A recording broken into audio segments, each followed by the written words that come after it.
Sound was a sin, but before the sin, there was the silence. It was not an empty silence, but a heavy devotional one, woven from 1,000 tiny, permissible noises. The soft rustle of a turning page, delicate as a moth's wing, the whisper-thin scratch of a graphite pencil on archival-grade paper, the nearly imperceptible hum of the climate control system, a low thrum that vibrated more in the bones than in the ears. The cathedral of silence in the Bellwether Archival Library's main reading room was a living thing, curated and defended. Then came the sneeze, a sudden, sharp, shockingly loud explosion that ripped the sacred quiet to shreds. Heads snapped up from leather-bound folios, eyes, magnified and distorted behind gold-rimmed spectacles, glared. The air, thick with the complex perfume of decaying paper, bitter ink, lemon floor polish, and old money, went rigid. The chill from the polished marble floors, a constant and deliberate feature of the room's preservation, seemed to creep with renewed purpose up the legs of the heavy oak tables and the unfortunate souls sitting at them. Clara Bellwether froze, her hand flying to her mouth a second too late. Her other hand instinctively dropped to the taut swell of her cream wool dress. The baby, little Genevieve, not yet of this world, was already making her presence known. A flush of heat crept up Clara's neck, a deep, mortifying warmth that spread across her cheeks. She was a librarian herself, or had been. She knew the rules. Quiet prevails, pencils only, no food or drink, and certainly no disruptive, undignified bodily functions. She felt a faint, apologetic flutter from within, a tiny kick against her palm as if in solidarity. A shadow fell over her table, long and sharp in the afternoon light slanting from the high arched windows. "An issue, Ms. Bellwether?" Clara looked up into the severe face of Eleanor Sterling, the head librarian. Eleanor stood over her, a figure carved from granite and disapproval, her tailored navy suit so dark it seemed to absorb the light around her. Her face was a study in sharp angles, cheekbones, nose, jawline, and even sharper disappointment. She spoke in a low, cutting tone, each word a perfectly polished stone dropped into the now rippling pool of silence. Behind Eleanor, a splash of crimson. Agnes Finch, the deputy head, was a smirk personified. She was draped in a tight red dress that seemed aggressively cheerful in the somber room. A thick gold chain necklace clinked against a matching bracelet as she shifted her weight, a sound deliberately louder than necessary. Her presence was a constant low-grade irritant, a deliberate provocation in this temple of quiet. She tapped a long, blood-red fingernail against her arm. The tiny click, click, click, a punctuation to Clara's humiliation. In the periphery, at the main circulation desk, David Chen adjusted his glasses. He had been carefully sorting a cart of returned manuscripts, his movements practiced and silent. Now, his hands were still, resting on a stack of brittle, leather-bound journals. His gaze was fixed on the unfolding scene, a silent sentinel amidst the towering shelves of books that rose like canyon walls into the gilded gloom. He didn't move. He didn't speak. He just watched. I'm so sorry, Miss Sterling," Clara whispered, her voice a tremor that was instantly swallowed by the immense space. It was completely involuntary. A sneeze. Eleanor's lips thinned into a bloodless, unforgiving line. "This is the Bellwether Archival Library. It is not a clinic for the indelicate. This room holds some of the rarest first editions in North America. It holds the original manuscript of Washington's farewell address." The air is scrubbed and filtered. The temperature is maintained at a precise 68 degrees Fahrenheit. The silence is curated. It is a sanctuary for scholars, not a nursery. Her monologue began, a river of quiet invective. Eleanor's voice never rose, yet its chilling precision commanded the attention of the entire room. Patrons held their breath, pretending to read while every ear was tuned to the slow, methodical vivisection of Clara Bellwether. For 10 years, I have been the steward of this collection. I have protected it from mold, from sunlight, from the oils on human hands, and from the cacophony of the outside world. This institution stands for something. It stands for discipline, for reverence, for a standard of behavior that seems to be eroding everywhere else. We do not cough. We do not whisper loudly. We do not allow our personal circumstances to become a public disturbance. Agnes let out a soft, breathy laugh, a sound like silk tearing. The clinking of her bracelet served as a punctuation mark to Eleanor's tirade. "Some people have no consideration, Eleanor. They seem to think the world revolves around them and their condition."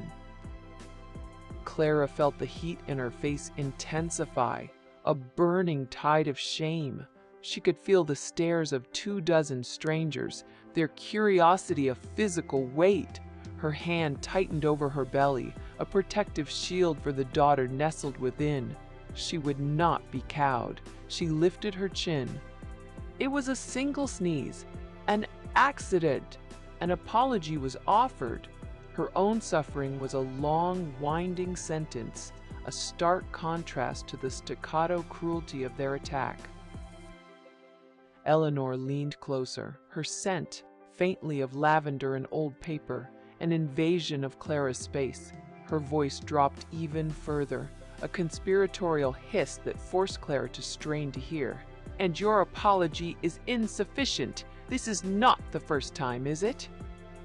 Last week, it was a dropped book that echoed like a gunshot. The week before, a coughing fit that went on for a full minute, forcing Dr. Al-Jamil to lose his place in the Boyle letters. You have become a persistent, recurring disruption, a problem that must be managed." "I'm pregnant," Clara stated, the words simple and plain, offered as both explanation and defense. Sometimes these things are beyond one's control. It's a physical reality. "Control is the very essence of scholarship," Eleanor countered, her voice laced with ice. "Control of one's hands, control of one's voice, control of one's body. It is the core tenet of archival research, Ms. Bellwether. Without it, we are mere animals. Perhaps your current state renders you unsuited for this environment. The demands may simply be too rigorous for your divided attention." The insult was precise, brutal. It wasn't just about a sneeze. It was about her body, her baby. It was an attack on her very presence, her right to occupy this space that should have been her birthright. Her hand on her belly was no longer just instinct. It was a declaration. Eleanor straightened up, her posture ramrod straight as she addressed the room as much as Clara. The Bellwether Archive was gifted to this city as a bastion of quiet contemplation, a place where the great minds of our time could work undisturbed. Its charter, which I have committed to memory, speaks of an atmosphere of profound and uninterrupted scholarship. Every rule, every protocol I enforce serves that single, sacred purpose. The irony was a blade twisting in Clara's gut. She knew the charter. Her great-grandfather had written it. The name Bellwether wasn't a coincidence. It was her name. Her family's money, their passion, their legacy had built this entire building, had acquired every priceless volume Eleanor so zealously guarded. But that was Clara's secret, a legal entanglement she was still navigating as the sole executor of the now contested family estate. To them, she was just another patron, a disruptive one. She looked from Eleanor's imperious face to Agnes's gloating smirk. They were a team, a cruel, polished machine of public humiliation. Eleanor delivered the final blow, her eyes devoid of any empathy. They were the eyes of a zealot guarding an empty temple. Your continued presence is a detriment to the scholarly mission of this library. The comfort of the many outweighs the inconvenience of the one. Therefore, I am revoking your reading privileges, effective immediately. The words hung in the frigid, silent air. Revoked! You will gather your things, a command, and you will leave. The silence in the room was now a living thing, thick and suffocating. Clara felt dozens of pairs of eyes on her, some pitying, most just morbidly curious. No one spoke. No one moved to defend her. Behind a desk, David Chen had his head bowed, his hands now clasped so tightly in front of him that his knuckles were white. Slowly, with a grace she did not feel, Clara stood. Her chin was high. A decision had been forged in the fire of her humiliation. She would not cry, she would not scream, she would not give them that satisfaction. She deliberately packed her notebook and her pencil into her bag. The small sounds, the slide of paper, the soft thud of the pencil, seeming monstrously loud. She zipped the bag with a steady hand. She did not look at Eleanor. She did not look at Agnes. She only felt the small, fluttering life inside her, a promise of a future beyond this moment, a future where Genevieve would know the story of this place. Story was not over. Clara walked the long aisle between the reading tables, her footsteps echoing on the cold marble. The walk was a gauntlet of shame, each sharp click-clack of her sensible heels a fresh wave of humiliation. She passed faces buried in books, faces staring blankly, faces that quickly averted their gaze. She passed the circulation desk, catching David Chen's eye for a fraction of a second. He looked away first, but not before she saw the flicker of something in his expression, pity, anger, and the profound shame of inaction. She reached the grand, arched doorway and paused, her hand on the massive, cold brass handle. She took one last look at the room, the soaring, vaulted ceilings, the intricate gilded scrollwork on the shelves, the dust motes dancing in the shafts of fading sunlight, the legacy her family had built. And then, pulling the heavy door closed behind her, the silence returned, absolute and triumphant. The heavy door, crafted from dense, dark oak and intricately carved with the Bellwether family's stylized phoenix crest, swung shut behind Clara with a resonant thud. The sound, a deep, satisfying report, seemed to ripple through the very foundations of the ancient building before being utterly absorbed.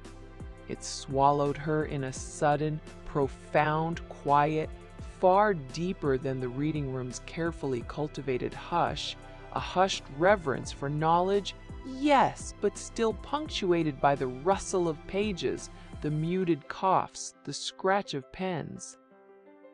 Here, in the main corridor of the library's east wing, silence reigned absolute, thick and velvety, pressing in on her from all sides. The air, cool and dry, carrying faint, almost imperceptible echoes of aged cedar and polished brass, seemed to settle on her skin like a fine, invisible dust. Sunlight filtered through an enormous stained glass window at the far end of the hall, a breathtaking tableau depicting a serene scholar poring over a glowing manuscript surrounded by allegorical figures of wisdom and truth, cast shifting patterns of deep sapphire, vibrant ruby, and shimmering emerald across the gleaming white marble floor. The kaleidoscopic light, fractured and softened, made the polished surface feel almost liquid, a river of color flowing beneath her feet. Clara kept walking, her senses keenly attuned to every subtle shift. Her heels, which had echoed like sharp gunshots on the uncarpeted stretches of the main hall moments before, now made scarcely a sound on the thick, plush carpet that lined this quieter, more private passage.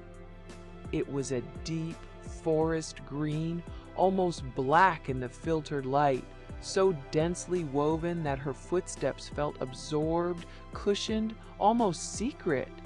Her legs moved on their own, a practiced, almost automatic rhythm carrying her forward, propelled by an urgent, almost desperate need for solitude. She glided past display cases crafted from gleaming mahogany, their glass fronts immaculately clean, housing fragile papyrus scrolls whose ancient script whispered of forgotten histories, of dusty deserts and long-dead pharaohs. She glimpsed delicate, intricately illustrated medieval manuscripts, their gold leaf still glinting faintly in the dim light, and carefully preserved first editions bound in crumbling leather, exuding the faint, sweet scent of decaying paper and ink. Each case seemed to hold its breath, a silent guardian of secrets. She continued past portraits of stern-faced men in velvet and lace, their painted eyes seeming to follow her, their expressions etched with a cold, almost dismissive judgment. Their gazes, even in oil and pigment, felt heavy, judgmental, echoing the very real stares she had just fled. Then, heavy, dark wood doors, each one an imposing barrier behind which countless scholarly pursuits, countless debates, countless quiet hours of study were undoubtedly unfolding. But Clara wasn't seeking knowledge today. She was seeking oblivion, or at least a temporary reprieve. She needed to be alone, truly alone. Away from prying eyes, away from the cutting whispers that seemed to cling to her like an invisible shroud. Away from the cold, unyielding judgment of a world that suddenly felt too small, too suffocating. Every breath felt thin, inadequate. The weight of their disapproval, unspoken but palpable, pressed down on her, threatening to crush her. She found it, tucked away in a quiet alcove where the main corridor narrowed slightly, almost as if designed for discreet escape, a small ornate door, unassuming yet elegant, crafted from a lighter wood, possibly cherry, with delicate brass hinges. It was marked by a discreet, polished silver plate, intricately engraved with flowing script that read, "Ladies' Retreat." The very words promised sanctuary. A sigh, barely audible, escaped her lips. He pushed the door open, the mechanism silent and smooth, as if well-oiled by generations of women seeking solace. The air inside was still and cool, a palpable relief from the subtle tension of the corridor. It was scented with old potpourri, a faded fragrance of dried roses, lavender, and perhaps a hint of clove, and a faint, sweet dust, the smell of time and disuse, yet oddly comforting. The room was small, circular, its walls painted a soft, muted sage green. In the very center, dominating the space, was a single, sumptuous velvet chaise lounge, a deep, rich crimson that seemed to beckon her, promising comfort. Opposite the door, a large, gold-framed mirror, its gilded frame tarnished in places, reflected the room with a gentle, antique distortion, making the small space feel both larger and more intimate. A tall, arched window, its panes clean and sparkling, overlooked a secluded garden, a vibrant tapestry of greens and browns, quiet and undisturbed, a secret world just beyond the glass. The gentle rustle of leaves, barely audible, offered the only sound. Her composure shattered. The elegant veneer she had so carefully constructed over months, the facade of quiet strength she presented to the world, cracked with a visible fault line, then crumbled into a million invisible pieces. A sob, raw and ragged, tore its way from her throat, escaping before she could stifle it. She leaned heavily against the cool marble of the wall, seeking its solidity, its unforgiving surface, a brutal counterpoint to her internal turmoil. Her hands pressed flat against its smooth, unyielding expanse, the chill seeping through the fine wool of her dress, through her skin, and into her very bones. Her breath hitched, catching painfully in her chest, each inhale a struggle, each exhale a shudder. The intricate, almost imperceptible patterns in the marble, swirls of gray and white, seemed to swim before her eyes, blurring into a dizzying vortex. A wave of nausea, sharp and sudden, swept over her, a bitter taste rising in her throat, threatening to overwhelm her. Her stomach clenched, twisting in on itself. She slid down the wall, dress rustling softly, a whispered protest against the harsh descent, until she was on the floor, curled against its chill, a small, desolate heap of silk and misery. The velvet chaise, so inviting moments before, felt miles away, unattainable. Her head throbbed, a dull, insistent ache behind her eyes that intensified with each ragged breath. Persistent, high-pitched whine, like the distant cry of a forgotten instrument, filled her ears, drowning out the gentle, rhythmic hum of the building's old pipes, the faint sigh of the ventilation system. Her vision blurred. The vibrant stained glass colors outside the window, the serene scholar, the figures of wisdom and truth, bleeding into soft, indistinct pastels, a hazy watercolor wash that offered no anchor, no clarity. The cold, hard marble pressed against her cheek, a harsh, brutal grounding sensation amidst the chaos of her mind. It was a tangible, undeniable reality, a single point of focus in the swirling maelstrom of her distress. Her hands, delicate and usually steady, trembled uncontrollably, an uncontrolled shiver running through her entire body, rattling her teeth, making her whole frame quake. She wrapped her arms around herself, trying to hold herself together, but the shiver persisted, a physical manifestation of her emotional collapse. She pressed both palms to her belly, a gesture both instinctive and fiercely protective. Genevieve! Her baby! A small, perfect, innocent life. Her touch was feather-light, yet imbued with all the strength she could muster. Her baby was safe. Nothing else mattered. Not the cold stares, the ones that had pierced her composure in the reading room, accusing, condemning. Not the cutting words, the veiled insults, the polite but brutal rejections that had chipped away at her resolve for weeks. Only this tiny, developing life within her. They cannot touch you, little one. The thought was a fierce, raw whisper inside her mind, a silent vow, a prayer, a desperate plea.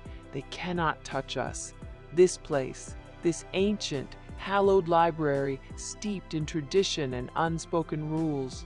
This legacy, the burden and privilege of the bellwether name.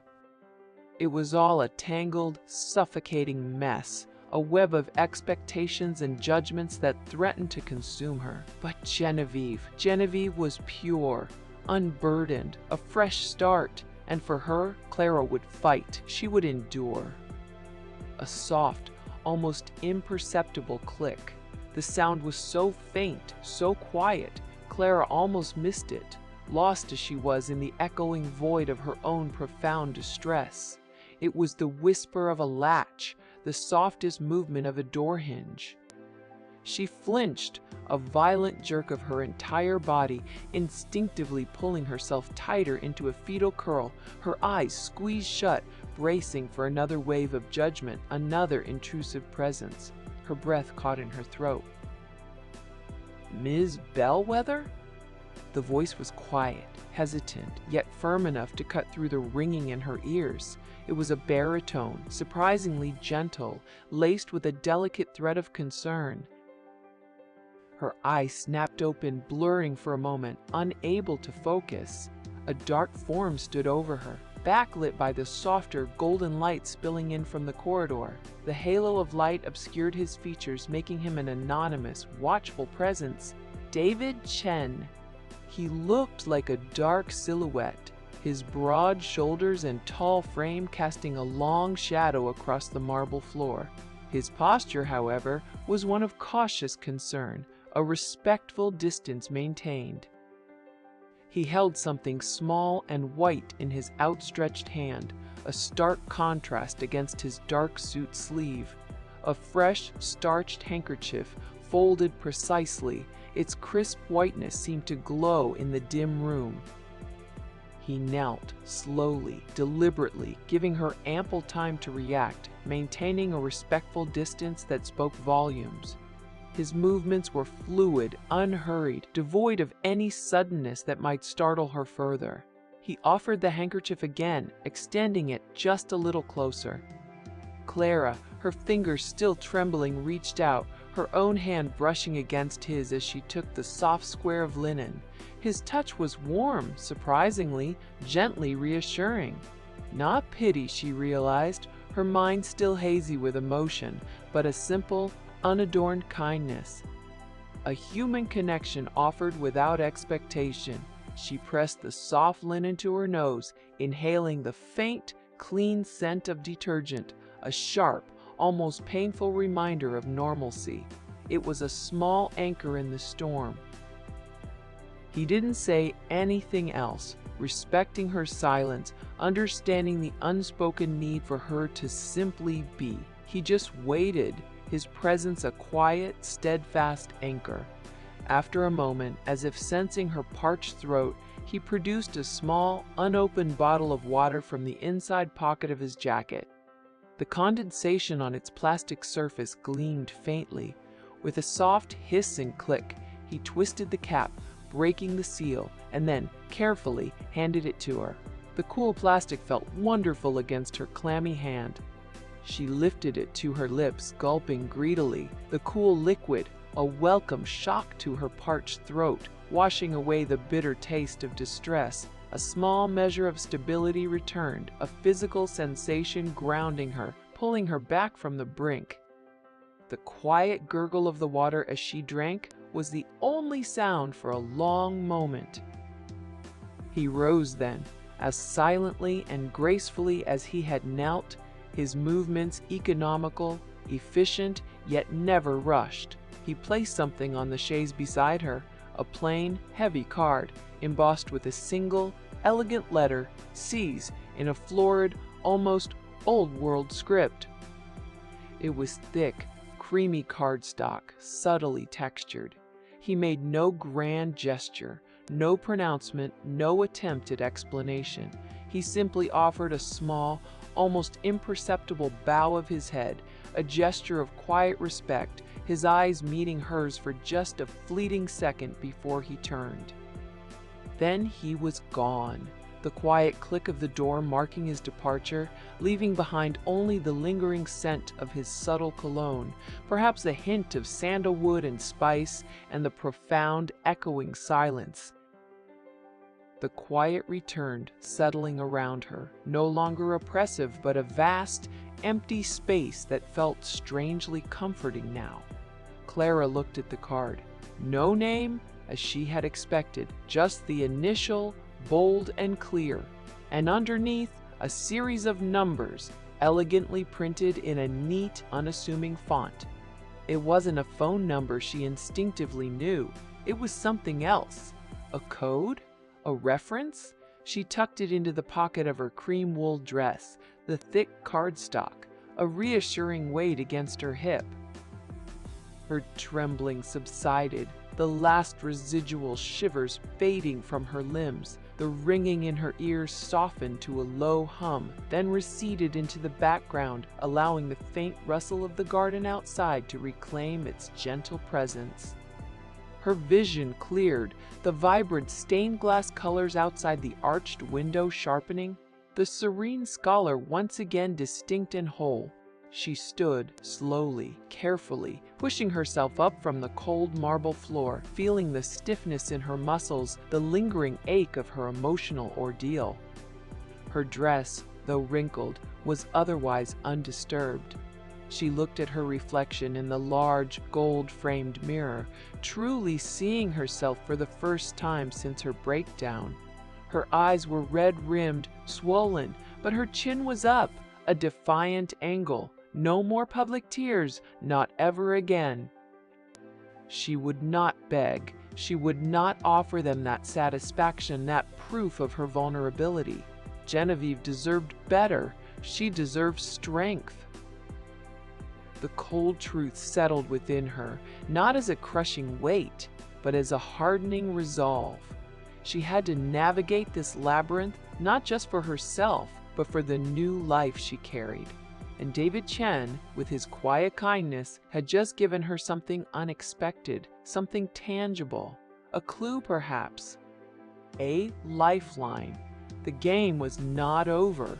It had just changed. The scene provided is a fictional narrative.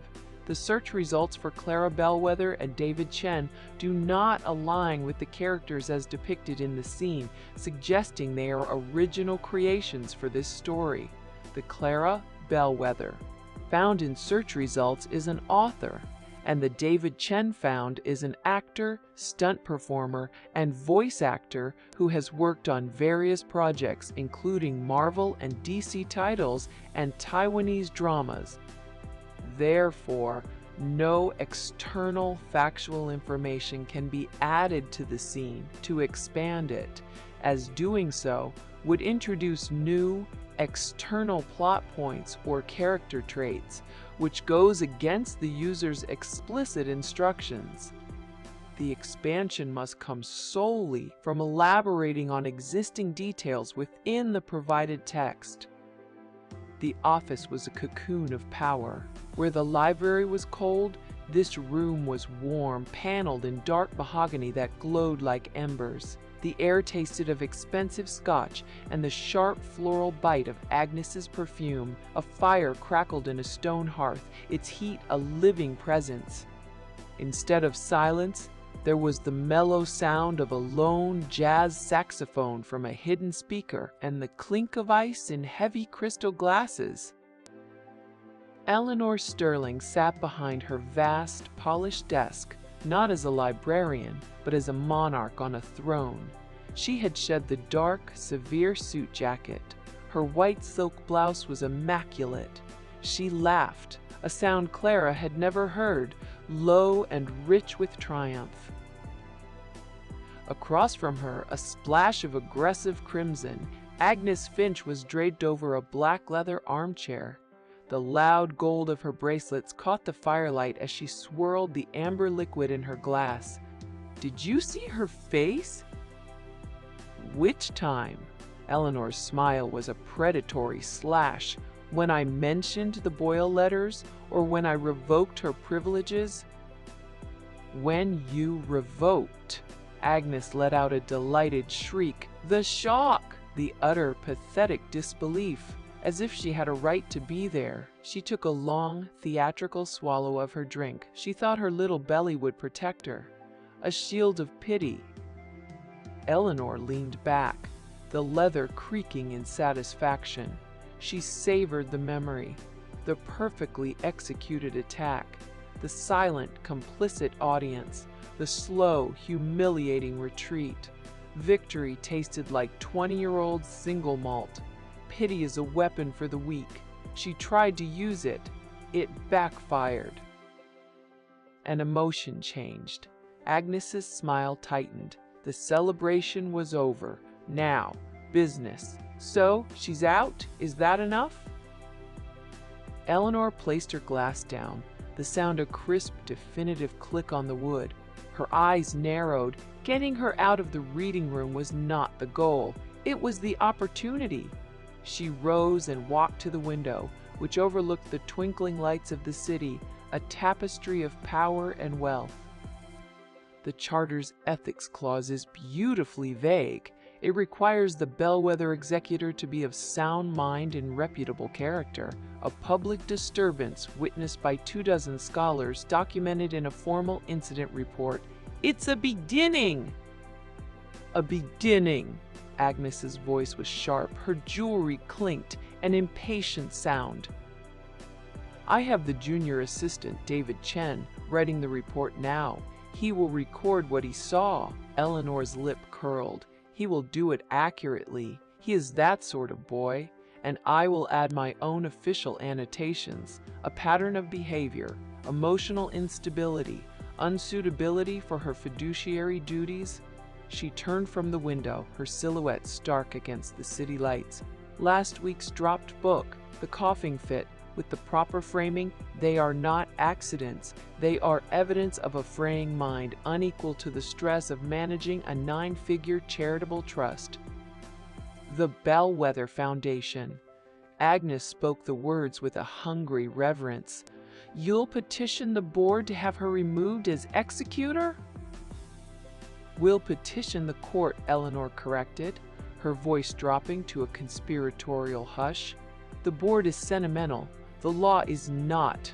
We will present a dossier, witness statements, forged letters from her doctor expressing concern.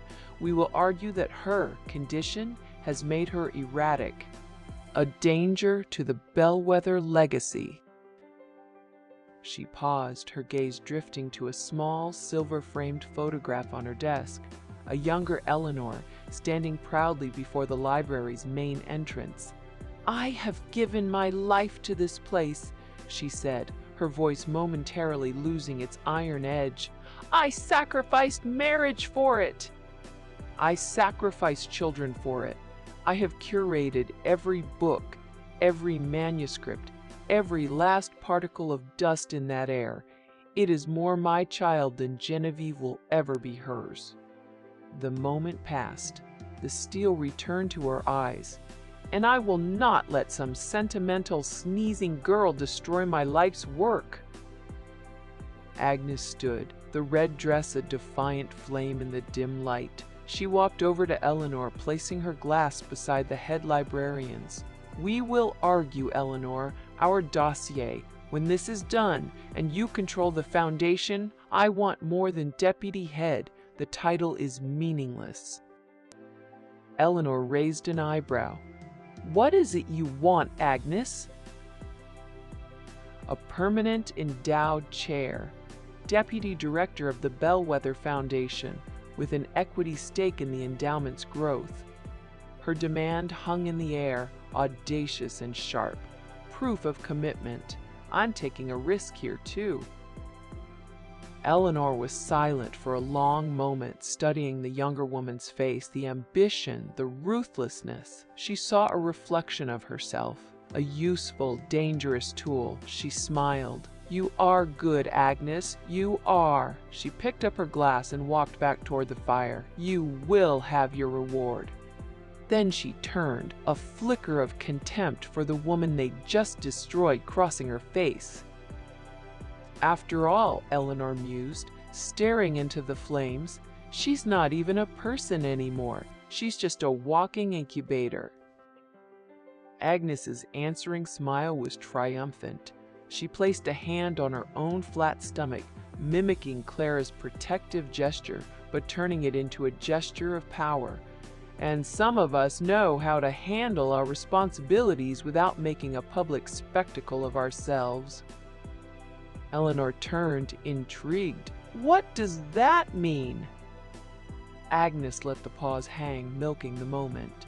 She let a look of quiet, superior strength settle on her features. It means, she said, her voice a low, confidential murmur, that I am 3 months pregnant myself, but you don't see me sneezing and crying and demanding the world stop for me. One learns control, or one is unfit for power." Eleanor stared at her. The audacity of it, the sheer, glorious nerve. To be pregnant and use it not as an excuse, but as a weapon of ambition. She did not doubt it for a second. It was too perfect a chess move. This was the kind of woman she could build an empire with, a true successor. Not like the fragile, emotional Clara. A slow smile spread across Eleanor's face. "You are magnificent." The decision was made. The final piece of justification clicked into place. Eleanor strode to her desk with renewed purpose, the firelight glinting in her eyes. She picked up the phone, her fingers jabbed the buttons with precision. She listened for a moment. "Elias? Eleanor Sterling." Her voice was pure ice. "All business. We are moving forward. File the petition against Clara Bellwether in the morning. The grounds are emotional instability and gross dereliction of fiduciary duty." She paused, listening to the voice on the other end. "The evidence? I have it. An incident report is being filed as we speak. Yes, it's exactly the public spectacle we needed." Another pause. "No, there will be no turning back. Ruin her." She hung up the phone without a goodbye. The only sounds were the crackle of the fire and the distant, lonely saxophone. Eleanor poured herself another scotch, the glug-glug of the liquid loud in the quiet room. She walked to the dark window, the city lights a spray of captive stars. Her reflection stared back at her, superimposed over the empire below. She raised the glass in a toast. Her victory was almost complete. The townhouse door, a grand affair of polished black mahogany with a heavy brass knocker shaped like a roaring lion, seemed to mock Clara with its silent, imposing presence. The familiar scent of lemon polish and faint, expensive jasmine, usually a comforting embrace, now felt thin, almost alien. She inserted her key. It slid in smoothly. It did not turn. Her brow furrowed. She tried again, a harder twist. Nothing. The lock mechanism offered no purchase, no reassuring click, just dead, unyielding resistance. A cold dread, a serpentine chill began to coil in her stomach. She stepped back, her cream wool dress rustling softly against itself. Her hand went to her belly, an instinctive gesture, a silent promise to the life within. This was her home, her family's home for generations. This could not be happening. She fumbled in her purse for her phone, her fingers clumsy. The screen flashed, then went dark. No service, not here, not now. The temperature, a sudden sharp bite, seemed to drop 10 degrees. The air, usually thick with the faint aroma of fresh-cut flowers delivered daily, smelled only of damp brick and burgeoning anxiety. She tried the service entrance, then the garden gate. Locked, all locked. She was shut out. A cold, hard knot tightened in her chest. She walked to the wrought iron fence bordering the property, peered through the ornate scrollwork. The garage door, usually slightly ajar, was shut tight. Her vintage Mercedes, a gift from her father, a gleaming testament to old money and quiet elegance, was gone. Her breath hitched. A small gasp escaped her lips. "Oh!" This was a mistake, a terrible, incomprehensible error. She tried to hail a taxi. None passed. The street, usually bustling with discreet luxury sedans, was empty. A desolate silence. She began to walk, her heels clicking a staccato rhythm against the pristine pavement. The sound, sharp and insistent, grated on her nerves. She walked until she reached a corner store, a small, unassuming deli that smelled of warm bread and cheap coffee. She stepped inside. The blast of recycled, cool air, a momentary shock. She approached the counter, pulled out her pearl-inlaid credit card. A bottled water, please." The attendant, a kindly woman with tired eyes, swiped the card. A pause. The machine beeped, a sharp, accusatory sound. "Declined, ma'am." Clara stared. "There must be a mistake. Try another." She offered a second, then a third, each one a different shade of metallic sheen, each a testament to her family's wealth. Each one declined. The small red text on the machine blinked. "Insufficient funds. Card inactive." The words were an assault, a punch to the gut. Her vision swam. She retreated from the store, the plastic bottle of water still clutched in her hand. Her throat was parched, her mouth felt like sand. She felt a profound weakness begin to ripple through her limbs. She could not breathe. This was a nightmare. This was real. A wave of nausea swept over her, a bitter taste rising in her throat. She pressed both palms to her belly. Genevieve! Her baby! A desperate fear, cold and sharp, pierced through her. They were targeting her. They were targeting them. She closed her eyes, fighting the dizziness. Her chin lifted. She would not break. She found a payphone, a relic of another era, on a street corner. Its grimy surface felt cold, rough against her fingertips. She dug in her purse for change. Empty! Her wallet, thick with credit cards moments ago, now felt light, useless. She swallowed, hard, a dry, rasping sound. She walked to a bank, a colossal structure of gray granite and gleaming brass. The air here was sterile, hushed, an antiseptic chill. She approached the teller, a young man with a polite, impersonal smile. "I need to access my accounts." He tapped at his computer. His smile faltered. His eyes widened slightly. He looked up, no longer polite. "Ms. Bellwether, I'm afraid your accounts have been frozen by court order." The words struck her like a physical blow. Frozen by court order. The air grew thin. She felt the blood drain from her face. A high-pitched ringing began in her ears. Who ordered this?" Her voice was a fragile whisper. He shook his head, avoiding her gaze. "I'm not at liberty to say, ma'am." He offered a sympathetic, fleeting glance, then returned to his screen. His eyes were glued to the numbers, refusing to meet hers. Clara turned, walking on legs that felt like lead. Each step was a monumental effort.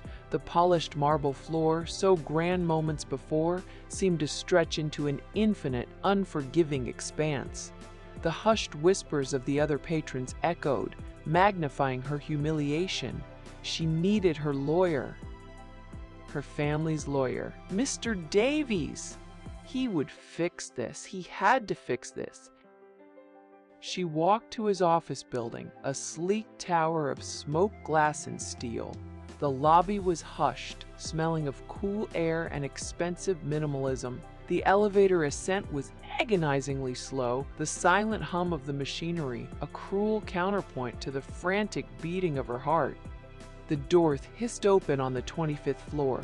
His receptionist, a woman Clara had known for years, offered a tight, unsettling smile.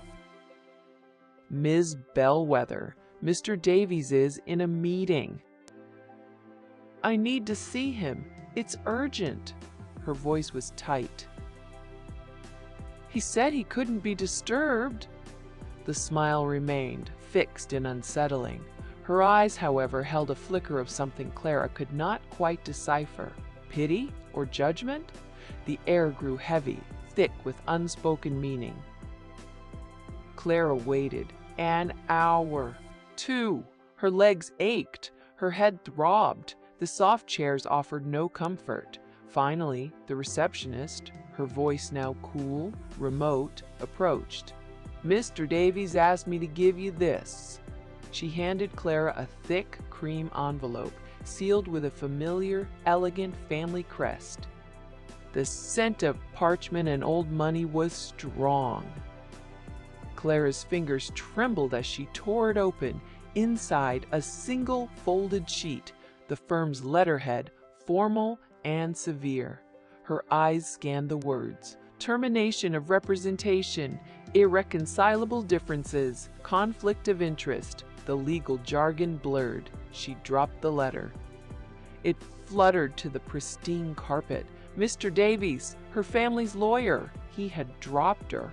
A cold, bitter taste filled her mouth. The betrayal felt like a brand. She was adrift, alone.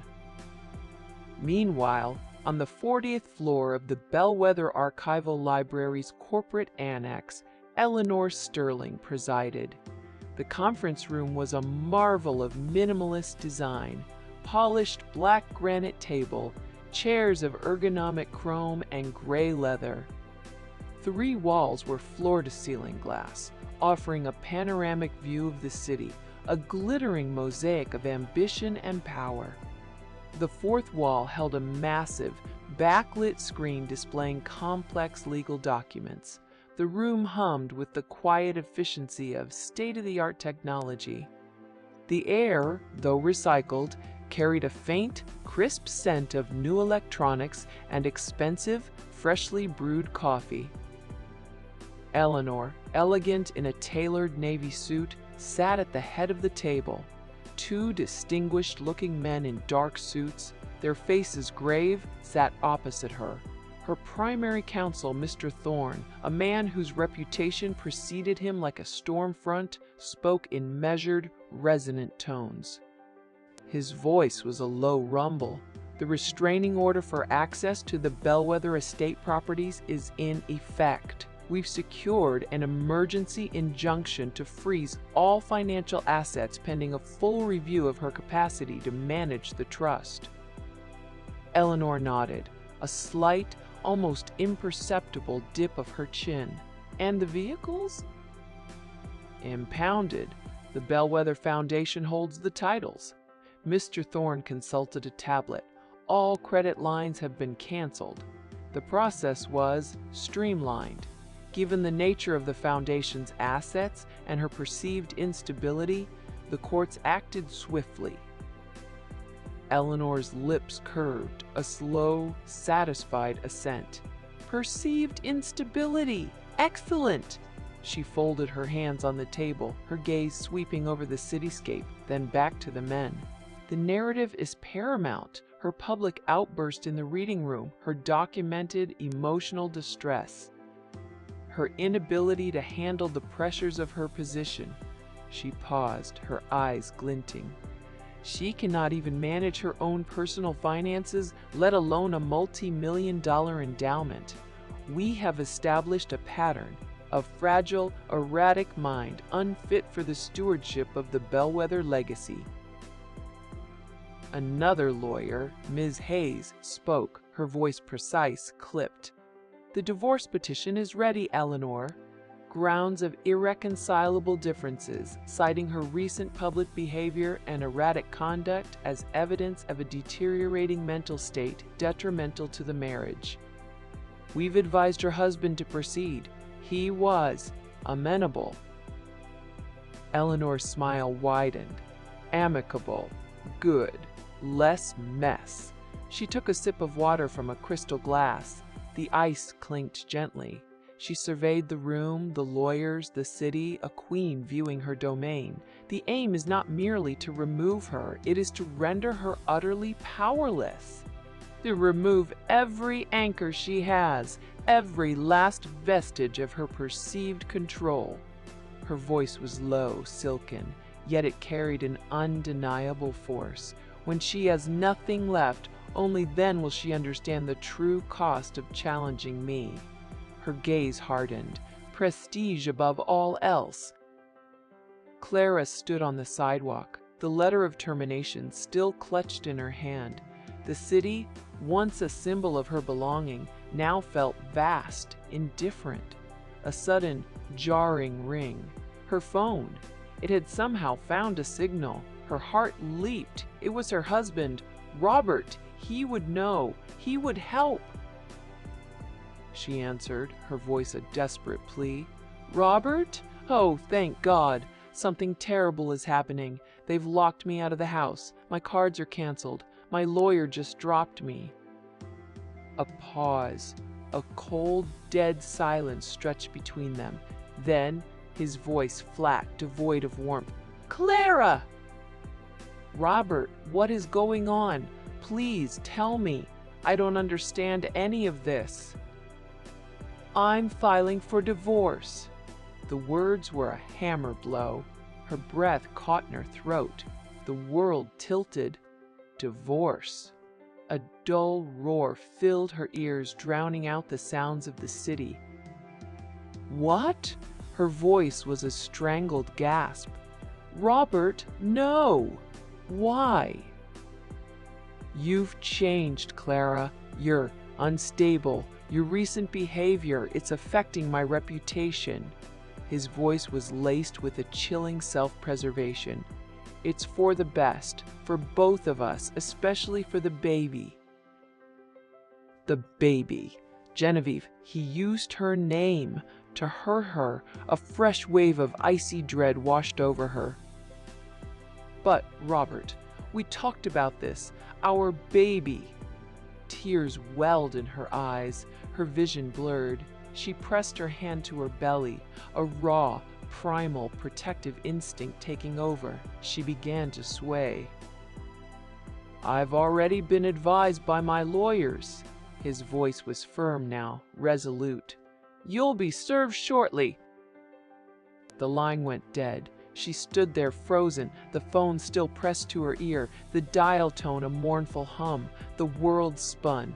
Her legs gave way. She sank to the grimy pavement, oblivious to the stairs, oblivious to the noise. Her head fell back against the cold brick of the building behind her. Her chest heaved. Off. A profound, consuming despair washed over her. She was utterly alone. A sleek black car, tinted windows hiding its occupants, pulled to the curb beside her. The back window lowered a fraction. Eleanor Sterling's face appeared, framed by the dark glass. Her dark suit a stark silhouette, her eyes cold and triumphant. You pathetic fool, Eleanor's voice, a low, venomous hiss, cut through the din of the city, sharp and brutal. You think your little belly makes you special? A pregnant librarian indeed. You're nothing but a distraction, a temporary inconvenience. You never understood the world you lived in. The bellwethers built this city, Clara, and I own its stories. Her lips curled into a sneer. You are not even a person anymore. You're just a walking incubator. Soon, you won't even be that. The window slid up with a silent, cruel finality. The car purred away, disappearing into the city traffic. Clara lay there, curled on the cold sidewalk, her dress smudged with grit. She was stripped bare. Her hand, trembling, went to her belly. Genevieve, her baby. Her chin rose. They will not win. She stepped back, her cream wool dress rustling softly against itself. Her hand went to her belly, an instinctive gesture, a silent promise to the life within. This was her home, her family's home for generations. This could not be happening. She fumbled in her purse for her phone, her fingers clumsy. The screen flashed, then went dark. No service, not here, not now. The temperature, a sudden sharp bite, seemed to drop 10 degrees. The air, usually thick with the faint aroma of fresh-cut flowers delivered daily, smelled only of damp brick and burgeoning anxiety. She tried the service entrance, then the garden gate, locked, all locked. She was shut out. A cold, hard knot tightened in her chest. Way! She walked to the wrought iron fence bordering the property, peered through the ornate scrollwork. The garage door, usually slightly ajar, was shut tight. Her vintage Mercedes, a gift from her father, a gleaming testament to old money and quiet elegance, was gone. Her breath hitched. A small gasp escaped her lips. This was a mistake, a terrible, incomprehensible error. She tried to hail a taxi. None passed. The street, usually bustling with discreet luxury sedans, was empty, a desolate silence. She began to walk, her heels clicking a staccato rhythm against the pristine pavement. The sound, sharp and insistent, grated on her nerves. She walked until she reached a corner store, a small, unassuming deli that smelled of warm bread and cheap coffee. She stepped inside, the blast of recycled, cool air, a momentary shock. She approached the counter, pulled out her pearl-inlaid credit card. "A bottled water, please." The attendant, a kindly woman with tired eyes, swiped the card. A pause. The machine beeped, a sharp, accusatory sound. "Decline, ma'am." Clara stared. "There must be a mistake. Try another." She offered a second, then a third, each one a different shade of metallic sheen, each a testament to her family's wealth. Each one declined. The small red text on the machine blinked. "Insufficient funds. Card. Inactive." The words were an assault, a punch to the gut. Her vision swam. She retreated from the store, the plastic bottle of water still clutched in her hand. Her throat was parched. Her mouth felt like sand. She felt a profound weakness begin to ripple through her limbs. She could not breathe. This was a nightmare. This was real. A wave of nausea swept over her, a bitter taste rising in her throat. She pressed both palms to her belly. Genevieve, her baby. A desperate fear, cold and sharp, pierced through her. They were targeting her. They were targeting them. She closed her eyes, fighting the dizziness. Her chin lifted. She would not break. She found a payphone, a relic of another era, on a street corner. Its grimy surface felt cold, rough against her fingertips. She dug in her purse for change. Empty. Her wallet, thick with credit cards moments ago, now felt light, useless. She swallowed hard, a dry, rasping sound. She walked to a bank, a colossal structure of gray granite and gleaming brass. The air here was sterile, hushed, an antiseptic chill. She approached the teller, a young man with a polite, impersonal smile. "I need to access my accounts." He tapped at his computer. His smile faltered. His eyes widened slightly. He looked up, no longer polite. "Ms. Bellwether, I'm afraid your accounts have been frozen by court order." The words struck her like a physical blow. Frozen by court order. The air grew thin. She felt the blood drain from her face. A high-pitched ringing began in her ears. Who ordered this?" Her voice was a fragile whisper. He shook his head, avoiding her gaze. "I'm not at liberty to say, ma'am." He offered a sympathetic, fleeting glance, then returned to his screen. His eyes were glued to the numbers, refusing to meet hers. Clara turned, walking on legs that felt like lead. Each step was a monumental effort. The polished marble floor, so grand moments before, seemed to stretch into an infinite, unforgiving expanse. The hushed whispers of the other patrons echoed, magnifying her humiliation. She needed her lawyer. Her family's lawyer, Mr. Davies. He would fix this. He had to fix this. She walked to his office building, a sleek tower of smoked glass and steel. The lobby was hushed, smelling of cool air and expensive minimalism.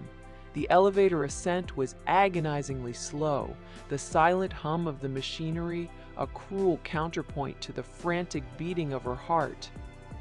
The doors hissed open on the 25th floor. His receptionist, a woman Clara had known for years, offered a tight, unsettling smile. Ms. Bellwether, Mr. Davies is in a meeting. I need to see him. It's urgent. Her voice was tight. He said he couldn't be disturbed. The smile remained fixed and unsettling. Her eyes, however, held a flicker of something Clara could not quite decipher. Pity or judgment? The air grew heavy, thick with unspoken meaning. Clara waited. An hour. 2. Her legs ached. Her head throbbed. The soft chairs offered no comfort. Finally, the receptionist, her voice now cool, remote, approached. Mr. Davies asked me to give you this. She handed Clara a thick cream envelope, sealed with a familiar, elegant family crest. The scent of parchment and old money was strong. Clara's fingers trembled as she tore it open. Inside, a single folded sheet. The firm's letterhead, formal and severe. Her eyes scanned the words. Termination of representation, irreconcilable differences, conflict of interest. The legal jargon blurred. She dropped the letter. It fluttered to the pristine carpet. Mr. Davies, her family's lawyer! He had dropped her. A cold, bitter taste filled her mouth. The betrayal felt like a brand. She was adrift. Alone. Meanwhile, on the 40th floor of the Bellwether Archival Library's corporate annex, Eleanor Sterling presided. The conference room was a marvel of minimalist design, polished black granite table, chairs of ergonomic chrome and gray leather. 3 walls were floor-to-ceiling glass, offering a panoramic view of the city, a glittering mosaic of ambition and power. The 4th wall held a massive, backlit screen displaying complex legal documents. The room hummed with the quiet efficiency of state-of-the-art technology. Air, though recycled, carried a faint, crisp scent of new electronics and expensive, freshly brewed coffee. Eleanor, elegant in a tailored navy suit, sat at the head of the table. 2 distinguished-looking men in dark suits, their faces grave, sat opposite her. Her primary counsel, Mr. Thorne, a man whose reputation preceded him like a storm front, spoke in measured, resonant tones. His voice was a low rumble. The restraining order for access to the Bellwether estate properties is in effect. We've secured an emergency injunction to freeze all financial assets pending a full review of her capacity to manage the trust. Eleanor nodded, a slight, almost imperceptible dip of her chin. And the vehicles? Impounded. The Bellwether Foundation holds the titles. Mr. Thorne consulted a tablet. All credit lines have been canceled. The process was streamlined. Given the nature of the Foundation's assets and her perceived instability, the courts acted swiftly. Eleanor's lips curved, a slow, satisfied assent. Perceived instability. Excellent! She folded her hands on the table, her gaze sweeping over the cityscape, then back to the men. The narrative is paramount. Her public outburst in the reading room, her documented emotional distress, her inability to handle the pressures of her position. She paused, her eyes glinting. She cannot even manage her own personal finances, let alone a multi-million-dollar endowment. We have established a pattern, a fragile, erratic mind, unfit for the stewardship of the Bellwether legacy. Another lawyer, Ms. Hayes, spoke, her voice precise, clipped. The divorce petition is ready, Eleanor. Grounds of irreconcilable differences, citing her recent public behavior and erratic conduct as evidence of a deteriorating mental state, detrimental to the marriage. We've advised her husband to proceed. He was amenable. Eleanor's smile widened. Amicable. Good. Less mess. She took a sip of water from a crystal glass. The ice clinked gently. She surveyed the room, the lawyers, the city, a queen viewing her domain. The aim is not merely to remove her, it is to render her utterly powerless. To remove every anchor she has, every last vestige of her perceived control. Her voice was low, silken, yet it carried an undeniable force. When she has nothing left, only then will she understand the true cost of challenging me. Her gaze hardened. Prestige above all else. Clara stood on the sidewalk, the letter of termination still clutched in her hand. The city, once a symbol of her belonging, now felt vast, indifferent. A sudden jarring ring, her phone. It had somehow found a signal. Her heart leaped. It was her husband, Robert. He would know. He would help. She answered, her voice a desperate plea. Robert? Oh, thank God! Something terrible is happening. They've locked me out of the house. My cards are canceled. My lawyer just dropped me. A pause. A cold, dead silence stretched between them. Then his voice, flat, devoid of warmth. Clara! Robert, what is going on? Please tell me. I don't understand any of this. I'm filing for divorce. The words were a hammer blow. Her breath caught in her throat. The world tilted. Divorce! A dull roar filled her ears, drowning out the sounds of the city. What? Her voice was a strangled gasp. Robert, no! Why? You've changed, Clara. You're unstable. Your recent behavior, it's affecting my reputation. His voice was laced with a chilling self-preservation. It's for the best, for both of us, especially for the baby. The baby. Genevieve, he used her name to hurt her. A fresh wave of icy dread washed over her. But, Robert, we talked about this. Our baby. Tears welled in her eyes, her vision blurred. She pressed her hand to her belly, a raw, primal protective instinct taking over. She began to sway. I've already been advised by my lawyers. His voice was firm now, resolute. You'll be served shortly. The line went dead. She stood there, frozen, the phone still pressed to her ear, the dial tone a mournful hum. The world spun. Her legs gave way. She sank to the grimy pavement, oblivious to the stairs, oblivious to the noise. Her head fell back against the cold brick of the building behind her. Her chest heaved. A profound, consuming despair washed over her. She was utterly alone. A sleek black car, tinted windows hiding its occupants, pulled to the curb beside her. The back window lowered a fraction. Eleanor Sterling's face appeared, framed by the dark glass, her dark suit a stark silhouette, her eyes cold and triumphant. You pathetic fool, Eleanor's voice, a low venomous hiss, cut through the din of the city, sharp and brutal. You think your little belly makes you special? A pregnant librarian indeed, you nothing but a distraction, a temporary inconvenience. You never understood the world you lived in.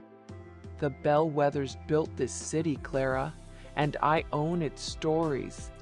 Her lips curled into a sneer. You are not even a person anymore. You're just a walking incubator. Soon you won't even be that.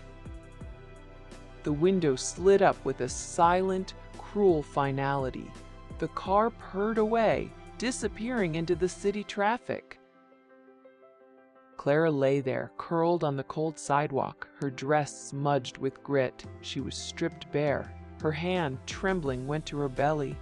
Genevieve, her baby! Her chin rose. They will not win! The city did not pause for her pain.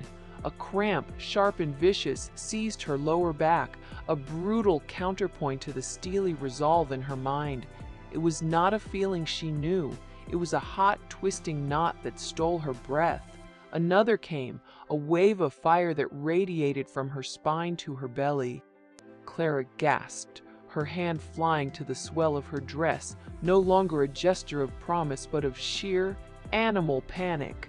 Genevieve! Her chin, held so high moments before, dropped. She needed help, not the help of lawyers or husbands, but of doctors. Her legs trembled. She tried to stand, the grit of the sidewalk grinding under her palms. Her cream dress was ruined, a smear of city grime, a badge of her new station.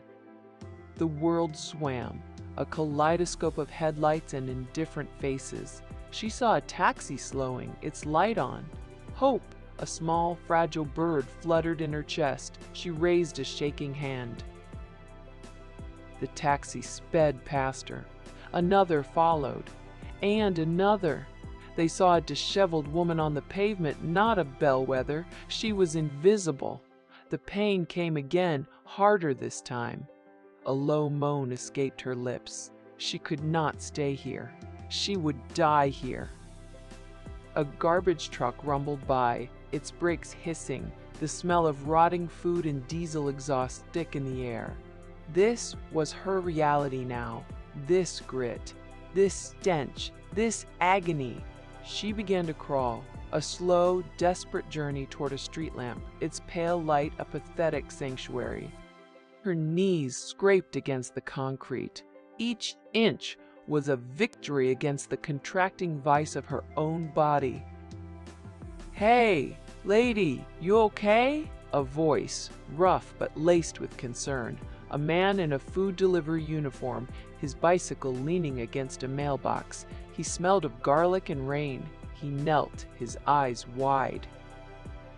Clara could not form words. She just shook her head, tears of pain and humiliation streaming down her face, tracing paths through the dirt on her cheeks. Oh God, you're having a baby!" He pulled out his phone. His fingers, large and clumsy, stabbed at the screen. "An ambulance is coming. Just hold on. Just breathe." She tried to breathe. The air was a thick, uncooperative fluid. The pain was all there was, a blade of fire. It tore through her. She cried out. The world dissolved into the wail of a distant siren.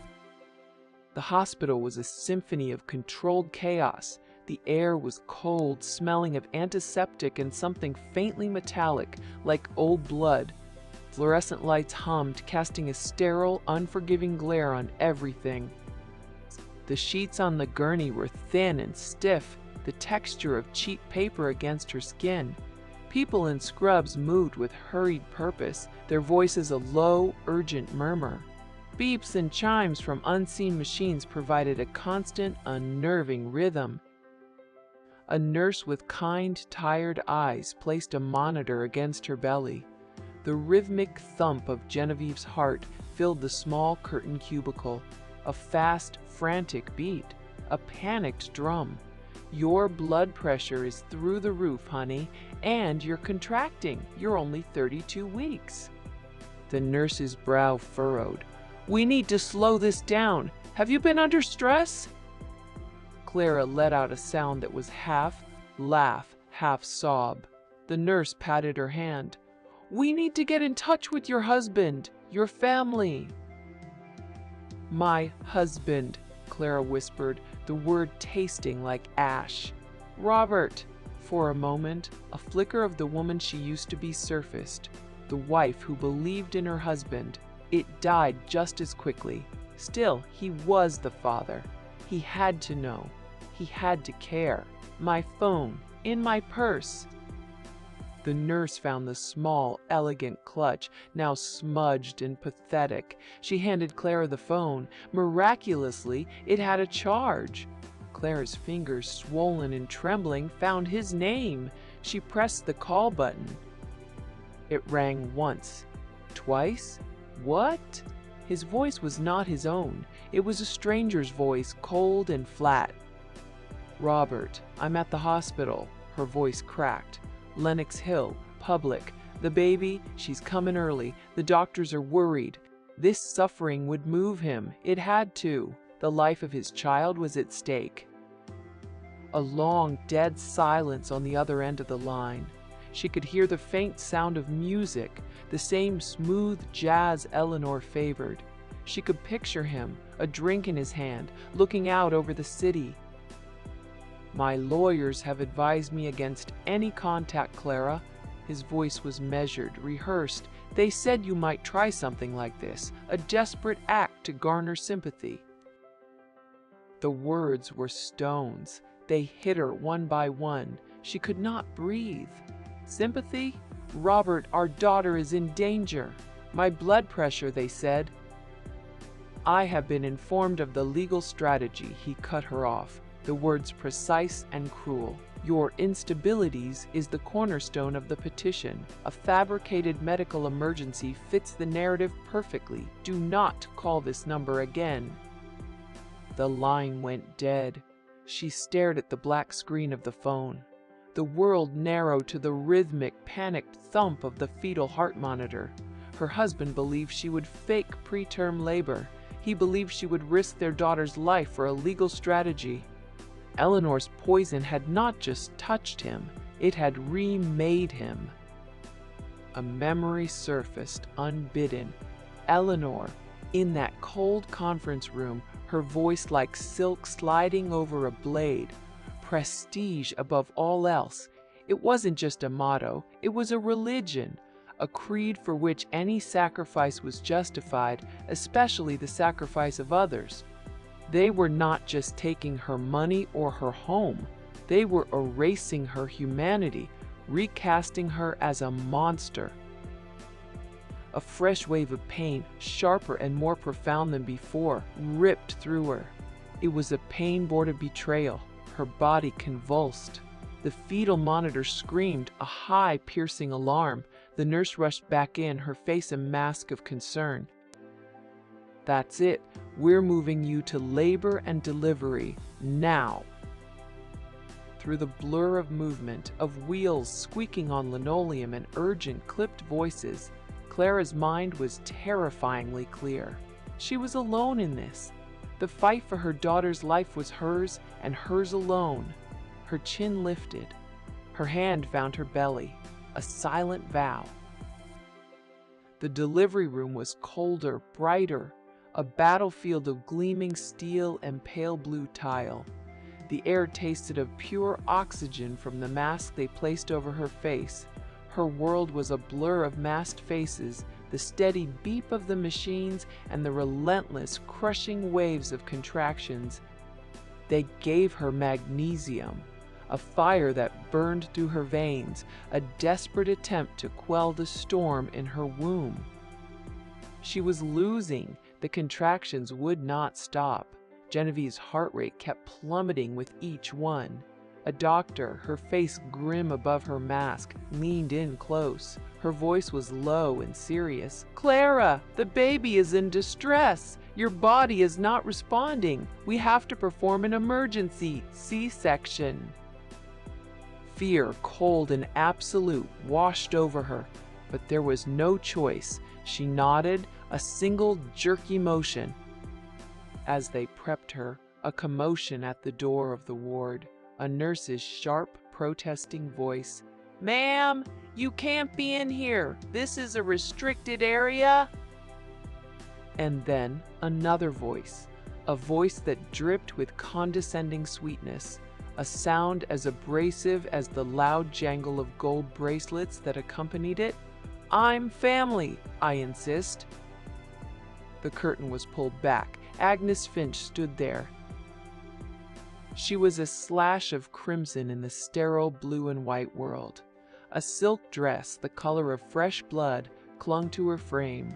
Her jewelry was gold and garish, catching the harsh surgical lights. Her perfume, a heavy, cloying floral, invaded the antiseptic air, a violation of the space. She surveyed the scene. Clara, pale and sweating, hooked to a dozen machines, with a slow, triumphant smile. My, Agnes's voice was a low purr. "I just had to see for myself. The great Clara Bellwether, brought so low." She took a step closer, her crimson heels clicking on the tile. "Does the foundation pay for this? Public option? I would have thought you'd be at a more exclusive facility." Clara stared, mute. The audacity of the woman to come here now. Agnes's eyes swept over the monitors, the IV drips, the organized panic. Her smile widened. Eleanor will be so interested to hear about all this. More proof of your delicate constitution, unable to handle the slightest pressure without falling apart. She placed a hand on her own flat stomach, a gesture of mocking superiority. Some of us are built for the pressures of legacy. Others, it seems, just break. Rage, pure and hot, surged through Clara, momentarily eclipsing the pain. Get out! The words were a raw tear in the fabric of the room. Agnes laughed, a bright, ugly sound. Don't worry, I won't stay. I just needed to deliver a message. She leaned in, her voice dropping to a conspiratorial whisper, her perfume a suffocating cloud. Eleanor is taking the board on a tour of the new acquisitions wing.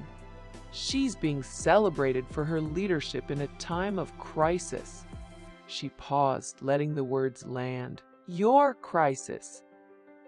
The betrayal was a physical force. While Clara fought for her child's life, Eleanor was accepting accolades. A doctor intervened, his voice a stern command. Ma'am, you need to leave. Immediately. Agnes held up her hands in mock surrender, the gold bracelets clattering. Of course, I have everything I need. She gave Clara one last, lingering look of contempt. You should have just stayed quiet, Clara. You were never in her league. She turned and walked away, a triumphant flash of red disappearing down the hallway. The dam broke. A sob, racked with pain and fury and despair, tore from Clara's throat. Her body arched on the bed. The alarm shrieked. The doctor's voice was sharp. We're losing time! Let's go! They rushed her toward the operating room. The last thing she saw before the door swung shut was the reflection of the fluorescent lights on the polished floor, cold and white and endless. Then, nothing but the strange peace of the spinal block, the pressure, the pulling, a world of blue sheets and disembodied voices. Time stretched and warped, her heart hammered against her ribs, a desperate prisoner. She was awake, but not there.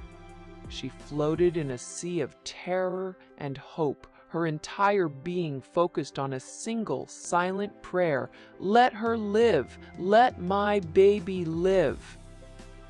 Okay, baby is out. Silence, an impossible, terrifying silence that lasted an eternity. Clara's breath caught in her chest. No, please, no! Then a sound cut through the sterile air, not a cry so much as a raw, furious declaration of arrival. A sharp, ragged chord of life that vibrated against Clara's very skin and seemed to silence every beep and hum in the room. It was the most beautiful sound she had ever heard. Tears streamed from her eyes, hot against her temples. A nurse brought a small, tightly wrapped bundle and placed it on her chest. Genevieve. She was impossibly small, her face wrinkled and red, her tiny mouth open in that fierce, life-affirming cry. Her skin was warm. She smelled of vernix and birth and something else, something uniquely her own, a scent of pure new life. Clara's hand, so weak moments ago, came up to cup her daughter's head. The world fell away. There was no Eleanor, no Agnes, no Robert. There was no court order, no frozen bank account, no lost home. There was only the weight of this new life on her chest, the furious cry against her ear, the warmth of her daughter's skin against hers. She had lost everything. And she had gained the entire world. She was not alone. The hospital room was a hushed rectangle of muted light, a stark, sterile box that seemed to hold its breath. Fluorescent tubes hummed faintly overhead, casting a pallid glow that flattened every surface and dulled every color. Outside, the city was a distant, flickering tapestry, its ceaseless thrum barely penetrating the thick, soundproofed window glass, appearing as nothing more than a hazy, shimmering backdrop to Clara's world. The air, thin and cool, carried the ghost of antiseptic, a constant, cloying reminder of fragility and sickness, yet also of a desperate, clinical attempt at purity. It pricked at her nostrils, a scent that now defined her new reality. Clara lay propped against the stiff, white pillows, their starched edges digging subtly into her neck. Her cream nightgown, once soft, felt rough and alien, a stark contrast to the utilitarian surroundings and her own bruised, exhausted body. Every muscle ached with the lingering memory of exertion and pain, a deep, bone-weary fatigue that sleep had barely touched. Yet, in the bassinet beside her bed, a tiny, bundled universe slept peacefully. Genevieve. The bassinet, a compact, mesh-sided haven, stood securely next to Clara's bed, allowing her an unobstructed view of her daughter. Genevieve's small chest rose and fell with the soft, regular rhythm of newborn sleep, a miraculous testament to life. The rhythmic whir of the incubator in the corner, a constant, low-frequency drone that created a distinct, resonant hum within the room, and the soft, steady, almost melodic beep of a distant monitor were the only sounds piercing the profound quiet. These sounds, typically jarring in their mechanical precision, had become the lullaby of her existence, a strange comfort in their consistency. Clara reached a trembling hand, her skin still pale and translucent from her ordeal, to her daughter's tiny, perfect head. Her fingers, usually steady, quivered as they made feather-like contact against soft, downy curls. The warmth emanating from Genevieve's scalp seeped into Clara's palm, a jolt of pure elemental connection. Every nerve ending in her body sang with a new, fierce protectiveness, a primal instinct that transcended all logic and fear. This fragile, precious life, so utterly dependent, was hers. Genevieve, her reason, her strength. The words echoed in the cavernous space of her mind, a mantra against the encroaching darkness.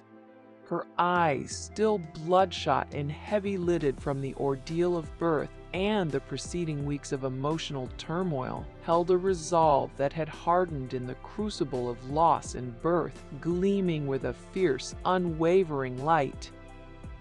She picked up the cracked phone, its screen a dark mirror reflecting her own weary, haunted reflection back at her.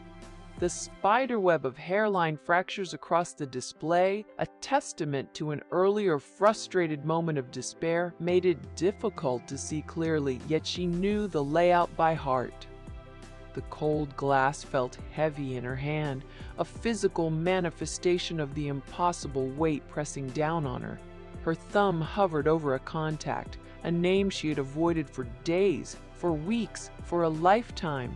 Her father.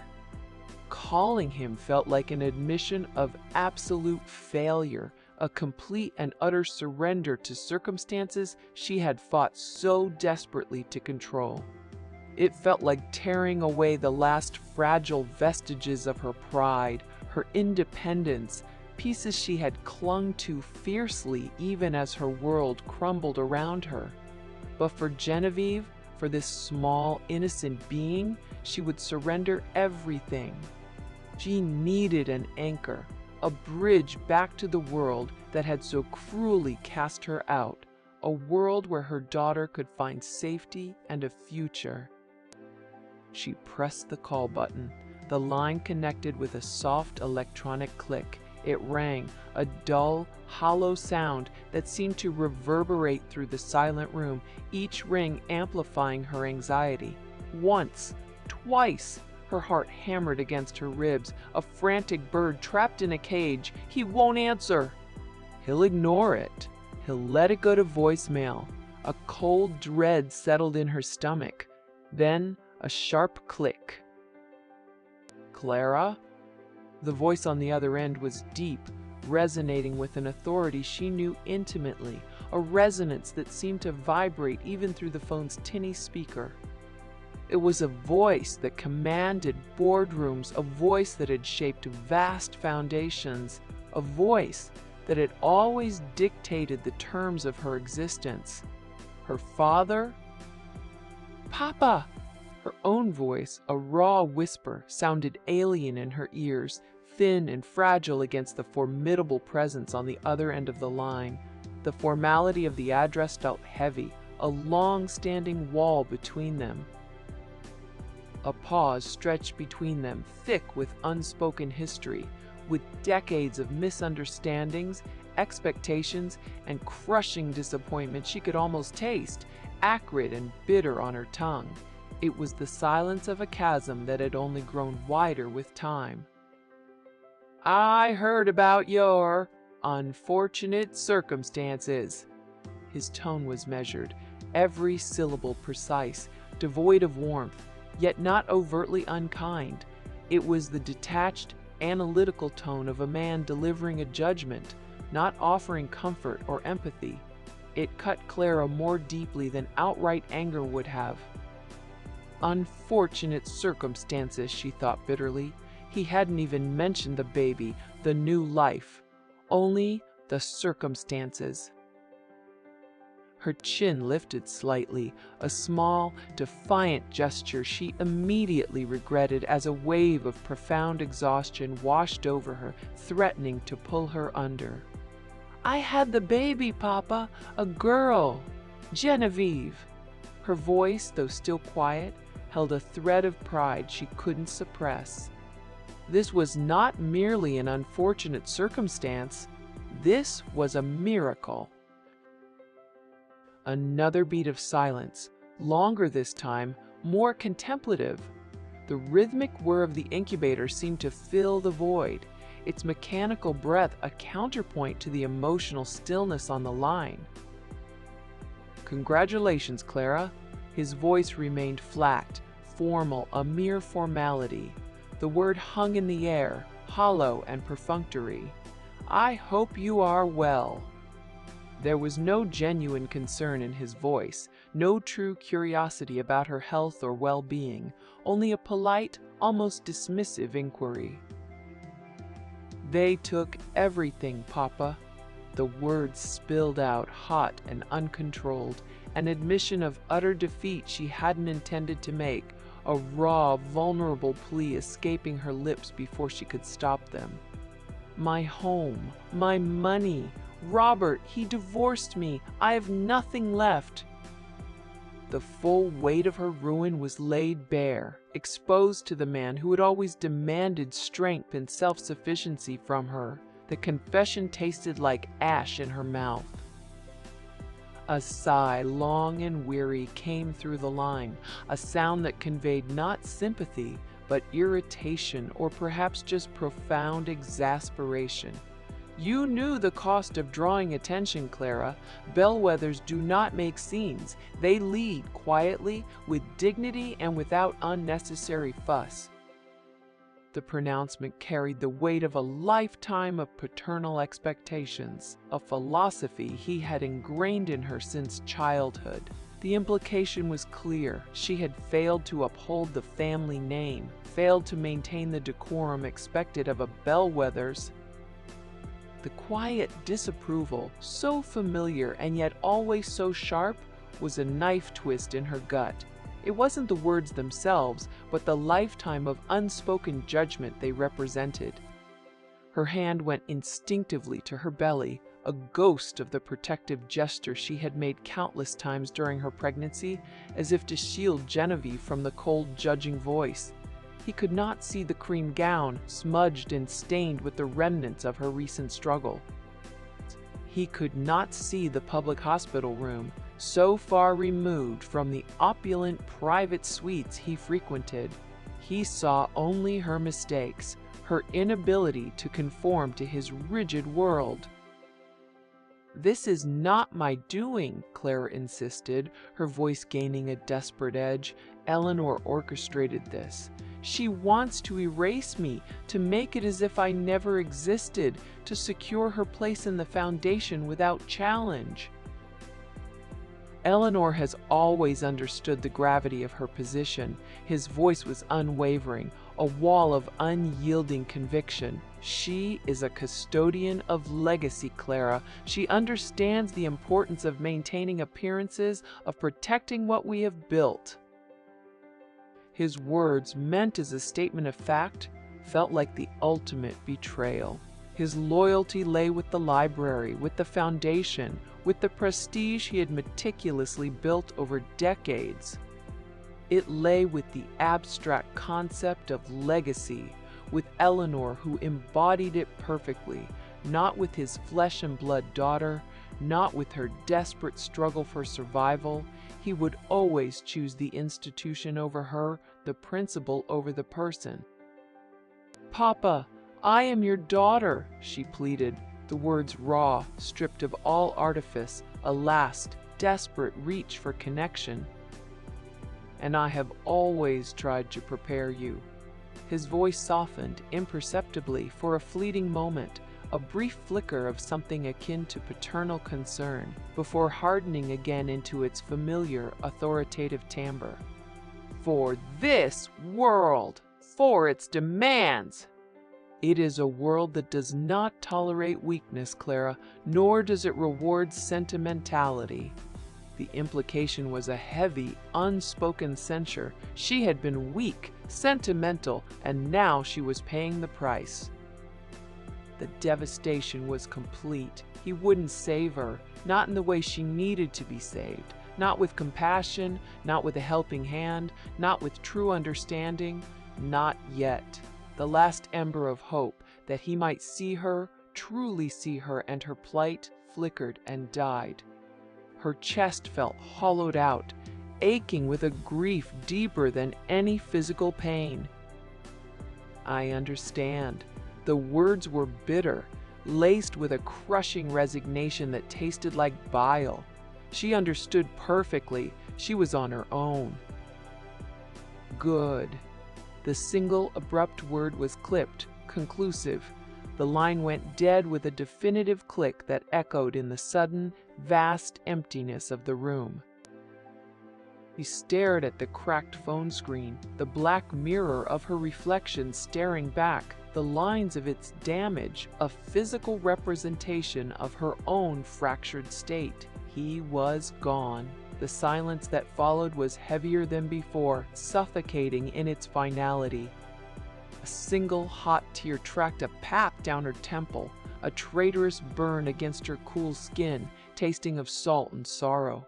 At that precise moment, Genevieve stirred in her bassinet, a soft, sleepy sigh escaping her tiny lips, a small hand curling into a fist.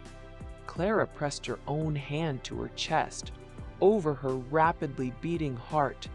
The bitter truth was that she had nothing left in the world that her father valued.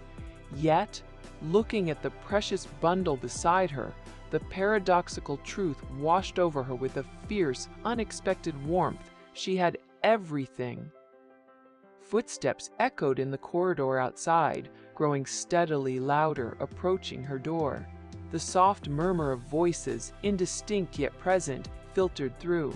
A slight creak of the door frame, then the distinct metallic sound of the handle turning. The door swung inward on silent, heavy hinges, a seamless arc that bespoke expensive engineering. It was not a nurse, whose arrival was always heralded by the soft squeak of rubber soles. It was not a doctor, who would have knocked first. The man who filled the doorway was a monolith carved from ambition and winter. He wore a cashmere overcoat the color of wet asphalt, a garment so dark and rich it seemed to drink the weak fluorescent light of the room. It was impeccably tailored, its collar framing a face that was a roadmap of shrewd decisions and immense consolidated power. He was tall, broad, with a full head of silvered hair cut with military precision close to the scalp. The air around him shifted, the sterile antiseptic smell of the hospital momentarily erased by the scent of cold night air, the buttery richness of expensive leather, and an unshakable, ingrained authority that was a currency all its own. This was Arthur Bellwether. He was flanked by two figures, a man and a woman in severe dark suits, their faces blank, their stillness that of predators at rest, patient and absolute.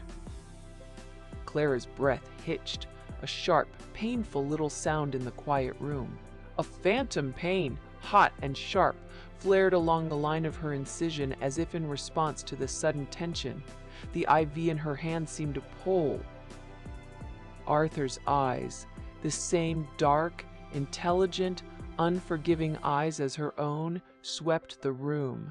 They were methodical, taking in every detail as if performing a rapid, silent inventory.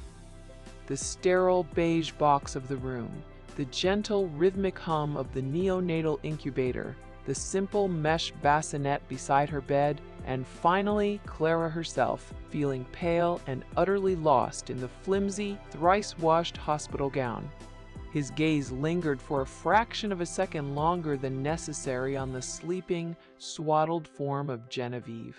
A flicker of something unreadable, not warmth, not love, but a profound and binding acknowledgement crossed his features. He gave a single, curt nod.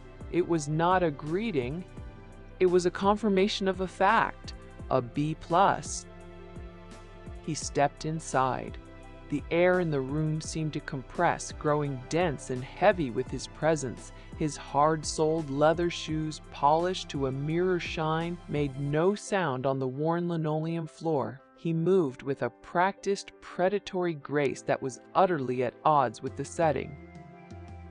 "Papa!" The word was a ghost on her lips, dry and cracked. He did not answer her directly, his attention already focused on the task at hand. He turned his head a fraction of an inch toward the woman in the suit. "Miss Vance, begin!" Miss Vance moved with an unnerving, economical precision. She opened a sleek leather briefcase, its clasps clicking open with a sound that was both soft and final. She produced a satellite phone and a stack of documents, their edges perfectly aligned.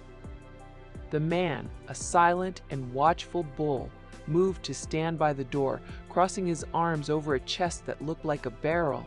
He was a sentinel, a human wall. Arthur, in a single fluid motion, shrugged off his overcoat, draping it over the back of a cheap plastic visitor's chair. The simple garment transformed the object, elevating it from hospital refuse to a temporary throne. Beneath the coat, he wore a dark gray suit of such fine wool it seemed to ripple. It likely cost more than the room's medical equipment. He stood by the window, his back to Clara, looking out at the distant, glittering sprawl of the city. A king surveying his domain from a borrowed hovel. Ms. Vance's voice was low and crisp, with no discernible accent. "Connecting to the Geneva office now. Mr. Davies is on the line, sir." She placed the satellite phone on the small bedside table, its antenna extended. A digital hiss, then a tinny, reedy voice emerged, laced with sleep and irritation. "Mr. Bellwether, sir. It's 3 in the morning here." "I am aware of the time, Davies." Arthur's voice was quiet, yet it carried the weight of an avalanche. He did not turn from the window. "Listen carefully. You will execute a full asset freeze on all accounts and credit lines associated with the Sterling Foundation, Eleanor Sterling, and Robert Tascott. Reference contingency clause 74C of the Bellwether Archival Trust originating charter.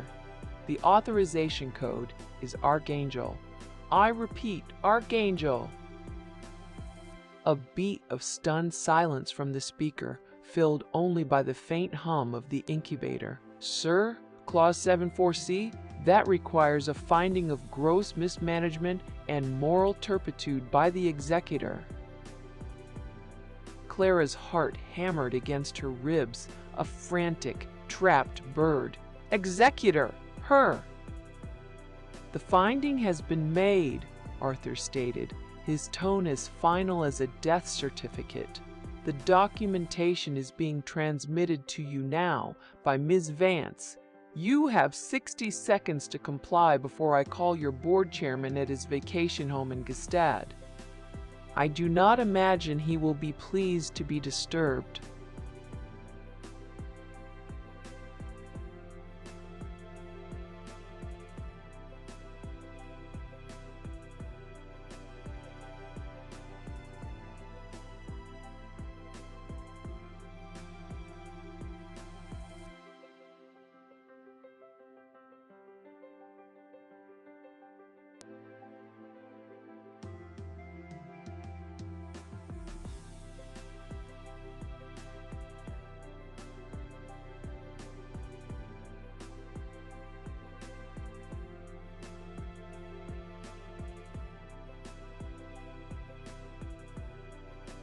No, sir. Right away, sir. Executing now. The line filled with the frantic, percussive sound of furious typing. A new set of footsteps approached in the hall, a hurried and sharp staccato of expensive heels on tile. The door pushed open again, only to be stopped short by the silent man's unmoving arm. I demand to know what is going on, a voice snapped, sharp as breaking glass. I am the head librarian. Who are these people? You cannot just barge in here. Eleanor Sterling swept into the room, a whirlwind of dark, tailored wool, righteous fury, and the aggressive scent of a sharp floral perfume. She stopped dead, seeing Arthur. A flash of confusion crossed her face, which was then immediately replaced by a mask of condescending assurance. She processed the scene through her own lens, a powerful but ultimately civilian father come to his daughter's aid, a piece to be managed. Mr. Bellwether, she began, her voice dripping with a thick, false sympathy that made Clara's skin crawl. I am so sorry you have to see her like this. It is a tragedy, truly. Her instability, her complete psychological collapse has created such a painful situation for everyone. For Robert, for the Foundation. She clasped her hands, a practiced gesture of compassionate concern. But I assure you, these theatrics are unnecessary. The Foundation has already made arrangements to cover her, modest medical expenses. We are not without compassion.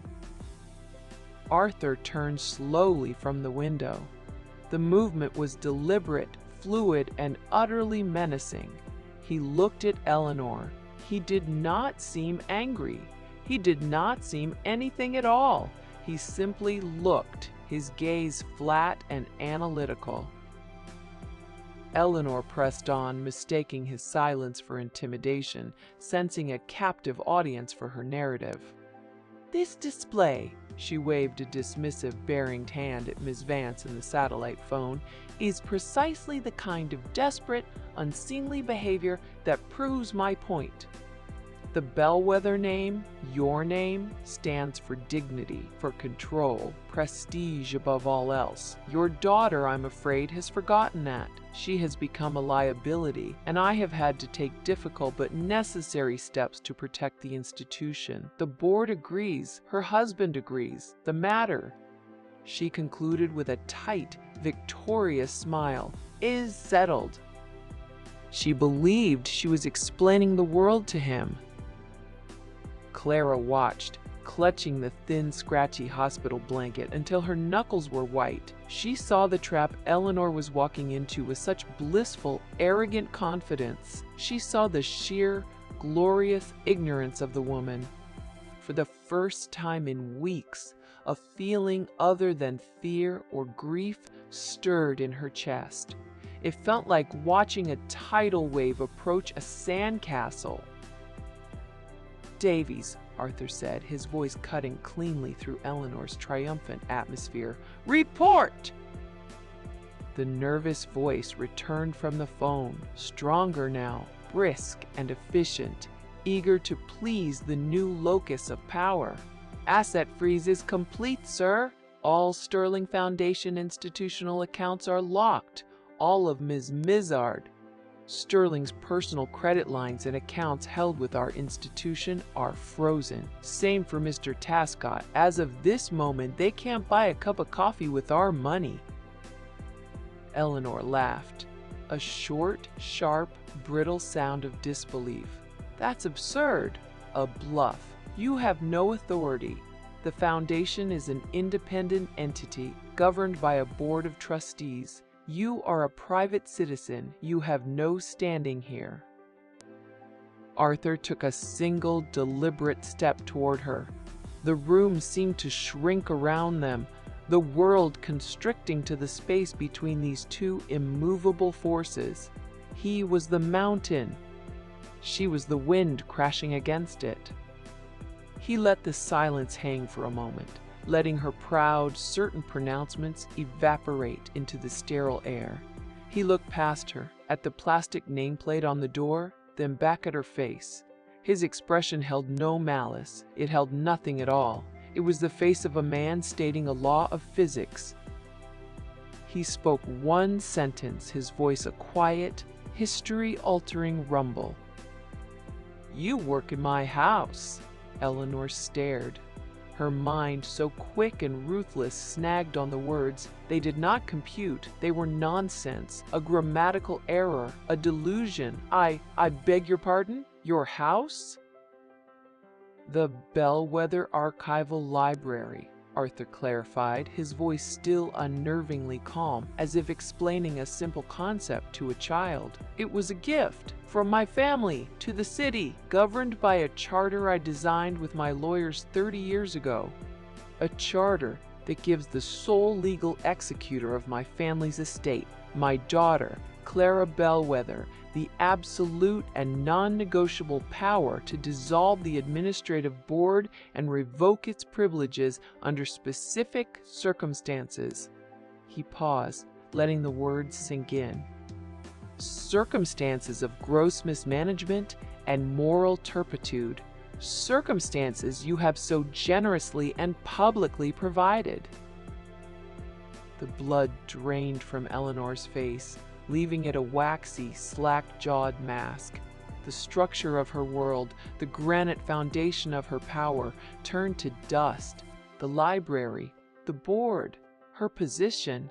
It wasn't hers. It had never been hers. It was a loan, a gift. And the giver was standing in front of her, calling in the debt. Ms. Vance stepped forward, silent as a wraith, and placed a thin, elegant tablet in front of Eleanor. The screen glowed with a legal document, paragraphs highlighted in damning red. "This is the emergency injunction, filed with the state Supreme Court 1 hour ago, citing the executor's authority under the charter. And this," she swiped the screen, bringing up a new window, "is a live, silent video feed of your office. The locks are being changed." Eleanor swayed on her expensive heels. Her eyes were fixed on Arthur, searching his face for the trick, the angle, the lie. She found only a placid, immovable certainty. Her entire life's work, her ambition, the legacy she had tried to steal, it was all built on a trap door, and this man's hand had always been on the lever. "No," she whispered. "It was not a denial, it was a plea." Arthur had already dismissed her. He turned his attention back to Clara. For the first time, a flicker of something personal and deeply weary entered his eyes. "I taught you to build fortresses," he said, his voice low, "for her alone. I did not teach you to surrender them when our name is attacked." Ms. Vance approached Clara's bed and placed a slim, leather-bound folder on her lap.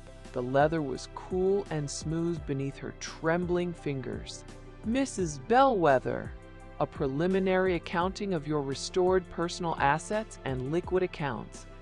Your husband's attempt to seize marital property has been legally stayed pending a full fraud investigation."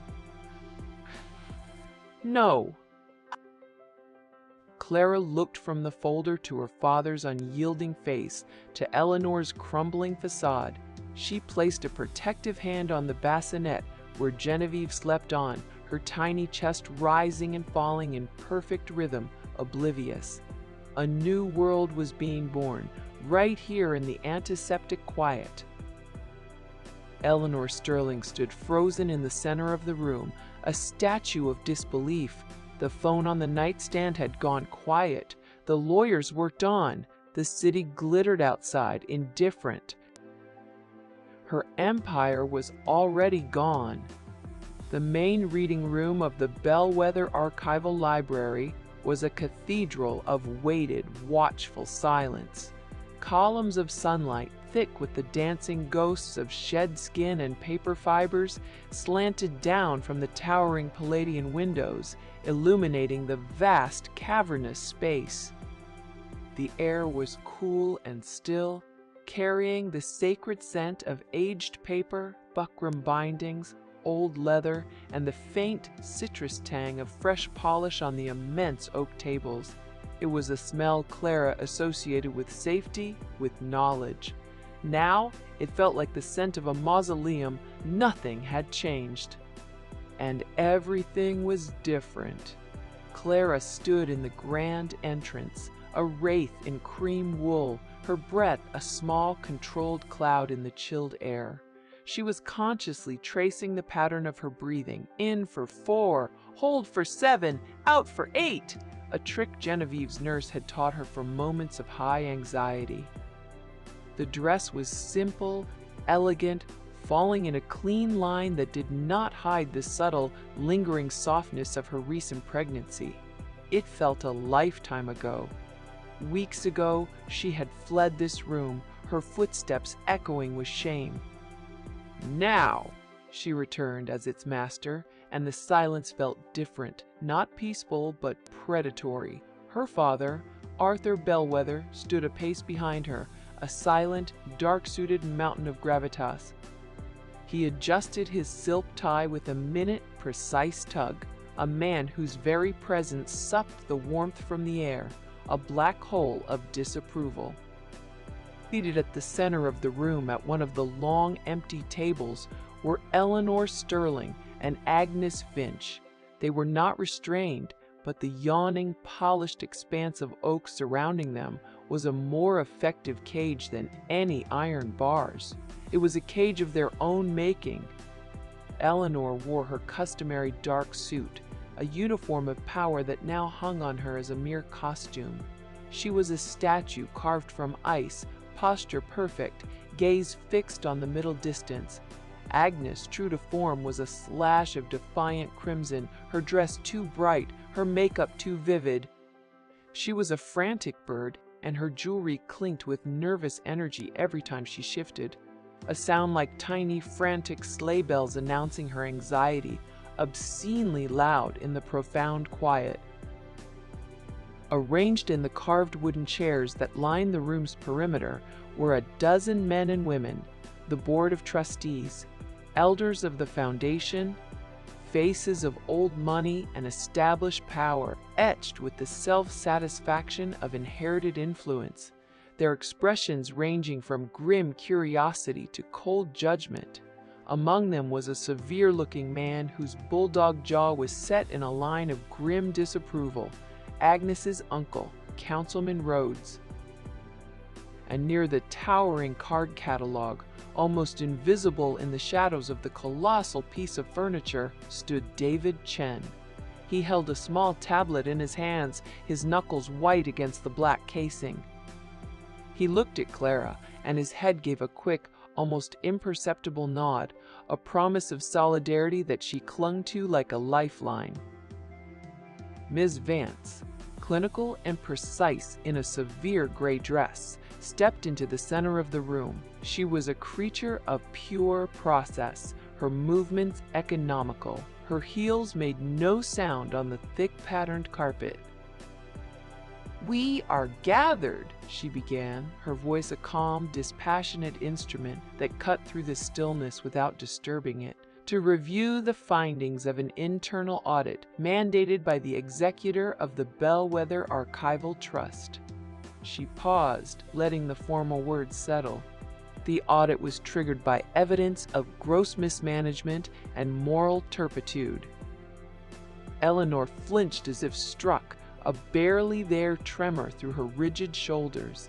Agnes's clinking jewelry fell silent. The two phrases hung in the air, heavy and damning. "The initiating event," Ms. Vance continued, her tone as flat as a legal filing, "occurred in this room on October 28th. She turned her head slightly, a gesture as minimal as a mechanical doll's. "Mr. Chen." David stepped forward, his shoes silent on the rug. He did not look at Eleanor or Agnes. He looked only at the tablet in his hands, his face a neutral mask. He pressed a button. The recording was painfully, excruciatingly clear. Eleanor's voice, sharp and imperious, slapped against the book-lined walls and returned, distorted and monstrous. "This is a library, not a clinic for the infirm." The sound of her own cruelty echoed off the vaulted ceilings.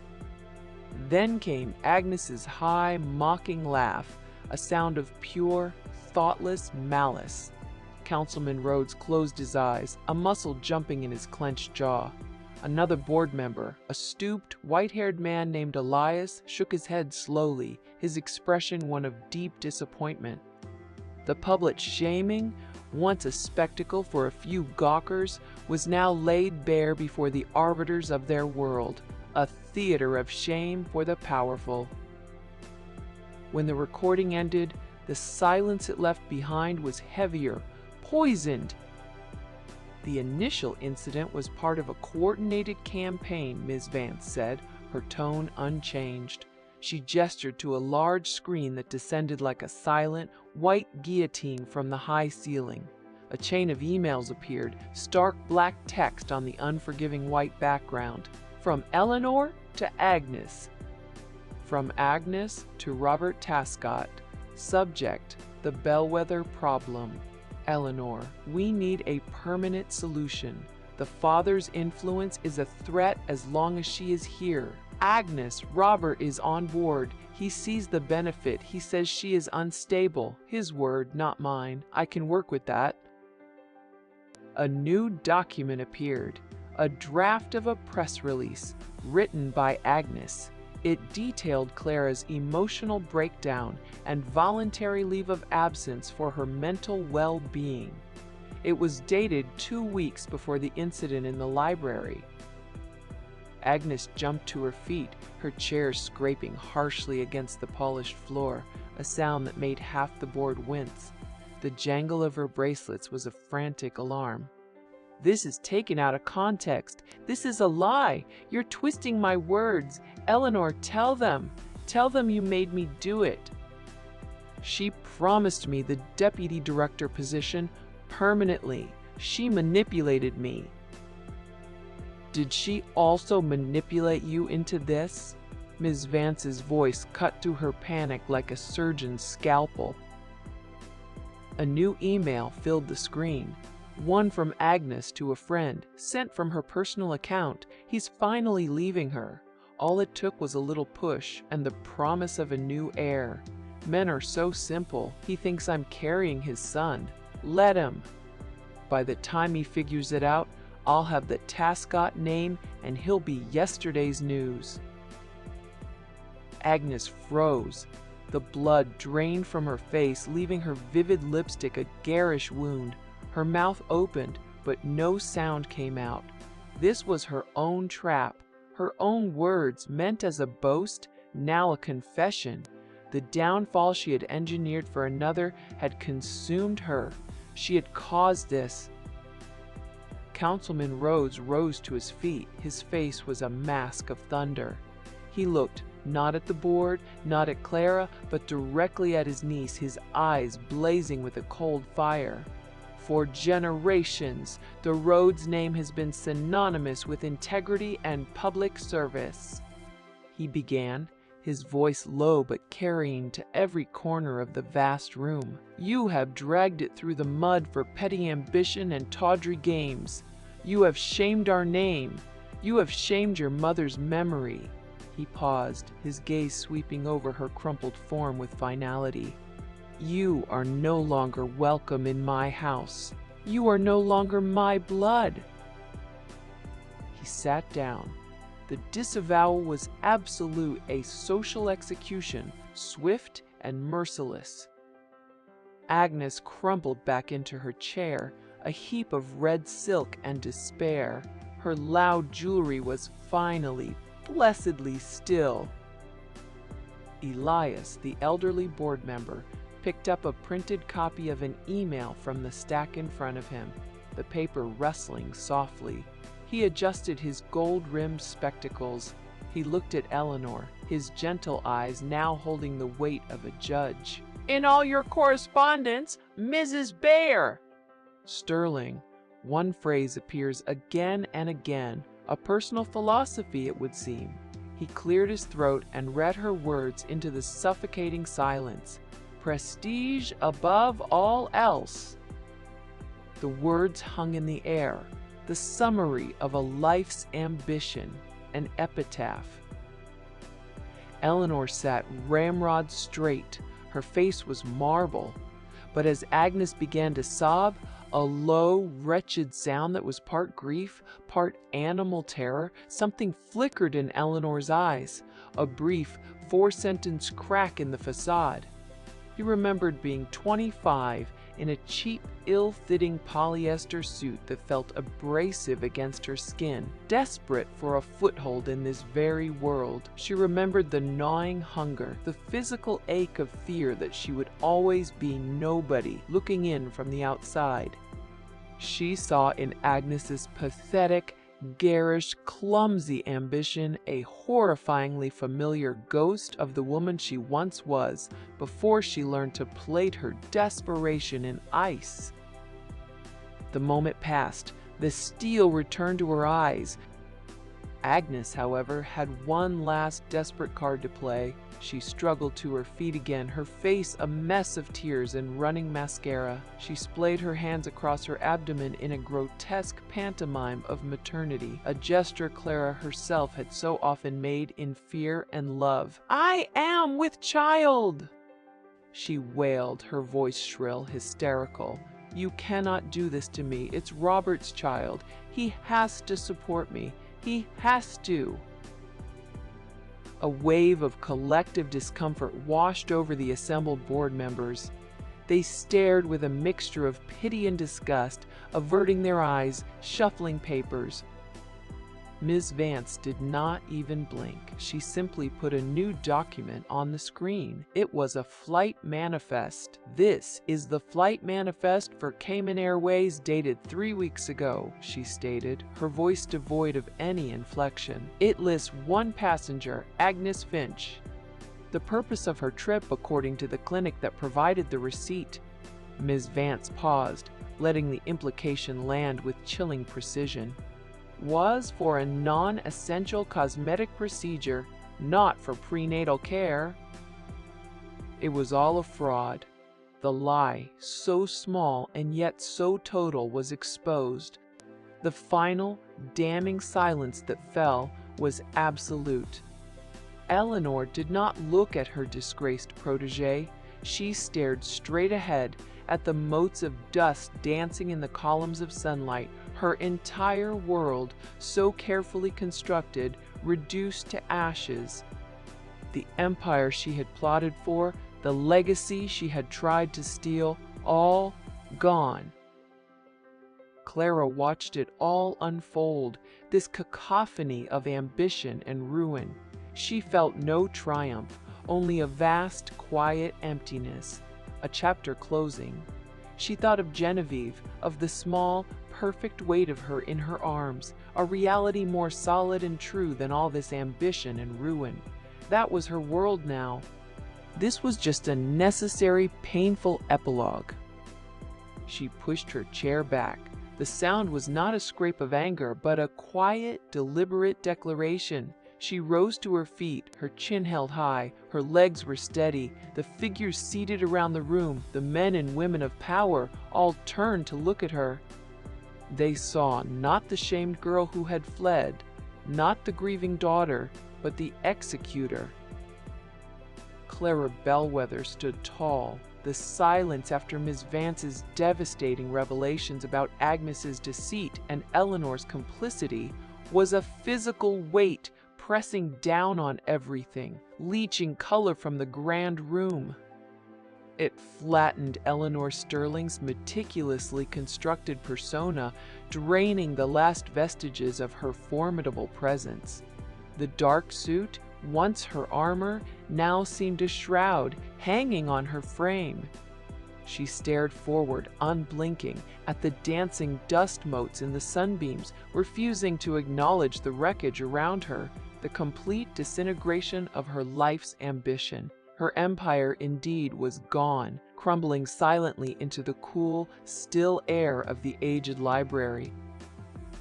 Clara, in her elegant cream wool, felt the quiet solidify around her, no longer heavy with accusation, but with the profound gravity of consequence. She was no longer merely standing, she was anchoring the moment, a steady, unyielding presence. Her chin was up, a declaration in itself. Her gaze swept the room, taking in the shame etched on Agnes's face, the grim disapproval on the faces of the board, the faint, lingering scent of Agnes's perfume battling with the deep, reassuring aroma of old books. This was not triumph. This was the quiet, inexorable march of justice. Arthur Bellwether remained a granite sentinel behind Clara, his presence a silent affirmation of her restored power, a solid, unmoving shadow. He had done his part. Now, the stage was hers, the final act of this painful drama. Ms. Vance moved with the cold efficiency of a procedural expert, her soft heels making no sound on the thick carpet. She approached Eleanor, a slim, dark figure of inescapable authority. "Ms. Sterling, pursuant to the Bellwether Archival Trust's governing charter and by the executor's direct authority, your employment as head librarian is terminated, effective immediately." Her voice held no hint of satisfaction or judgment, only the dispassionate delivery of fact. Furthermore, the board has voted unanimously to refer all documented instances of financial impropriety and abuse of power to the relevant federal authorities for immediate investigation and potential prosecution. Eleanor's jaw tightened, a hard, sharp line. A muscle twitched near her temple, betraying the immense internal pressure. She swallowed, her throat dry, and for the briefest moment, the facade wavered. "This is a disgrace!" Her voice was a low rasp, devoid of its former commanding resonance. Clara stepped forward, her cream dress flowing with a quiet grace, a beacon against the dark wood and hushed tones of the library. She looked at Eleanor, her expression firm, unwavering. Her stance was rooted, her resolve palpable. "You built nothing enduring." Eleanor flinched, a genuine, unguarded reaction, a sudden, almost imperceptible tremor through her rigid posture. For a split second, the marble mask cracked, revealing a flicker of raw, wounded hurt, a glimpse into the lifetime of striving now reduced to ash before the mask of defiant pride snapped back into place, even harder than before. "You will regret this." Her voice was a low hiss, a desperate, final attempt at intimidation, devoid of its former grandiosity, reduced to a whisper of impotent rage. Two security officers, uniformed in crisp, dark blue, their expressions impassive, stepped forward. They moved with quiet purpose toward Eleanor. She offered no physical resistance, her spirit broken, her defiance having curdled into a hollow, dead thing. She walked between them, her footsteps echoing unnervingly on the polished marble floor of the grand entrance hall, each sound a testament to her vanishing status. Her dark suit, once so commanding, now seemed to hang on her, making her appear smaller, diminished, a mere husk.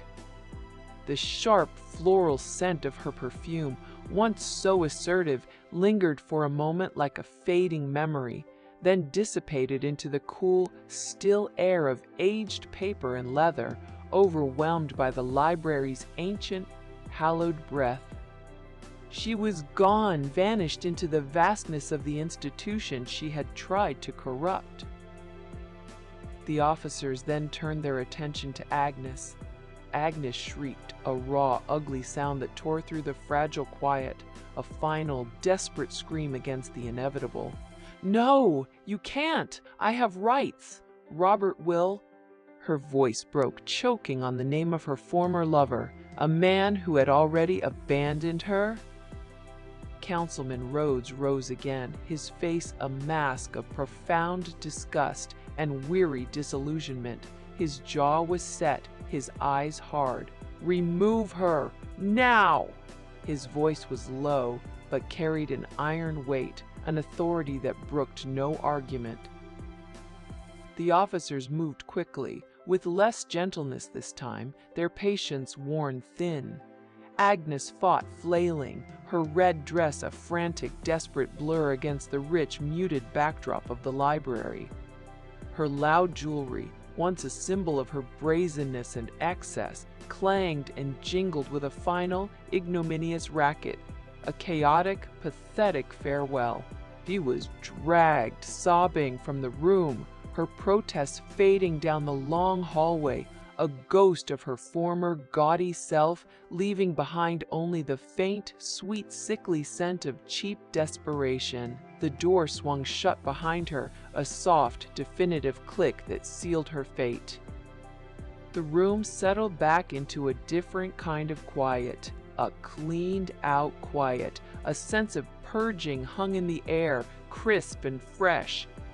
The remaining board members shifted in their carved oak chairs, their faces a mix of profound relief and lingering discomfort, a quiet acknowledgement of the turbulent waters they had just navigated.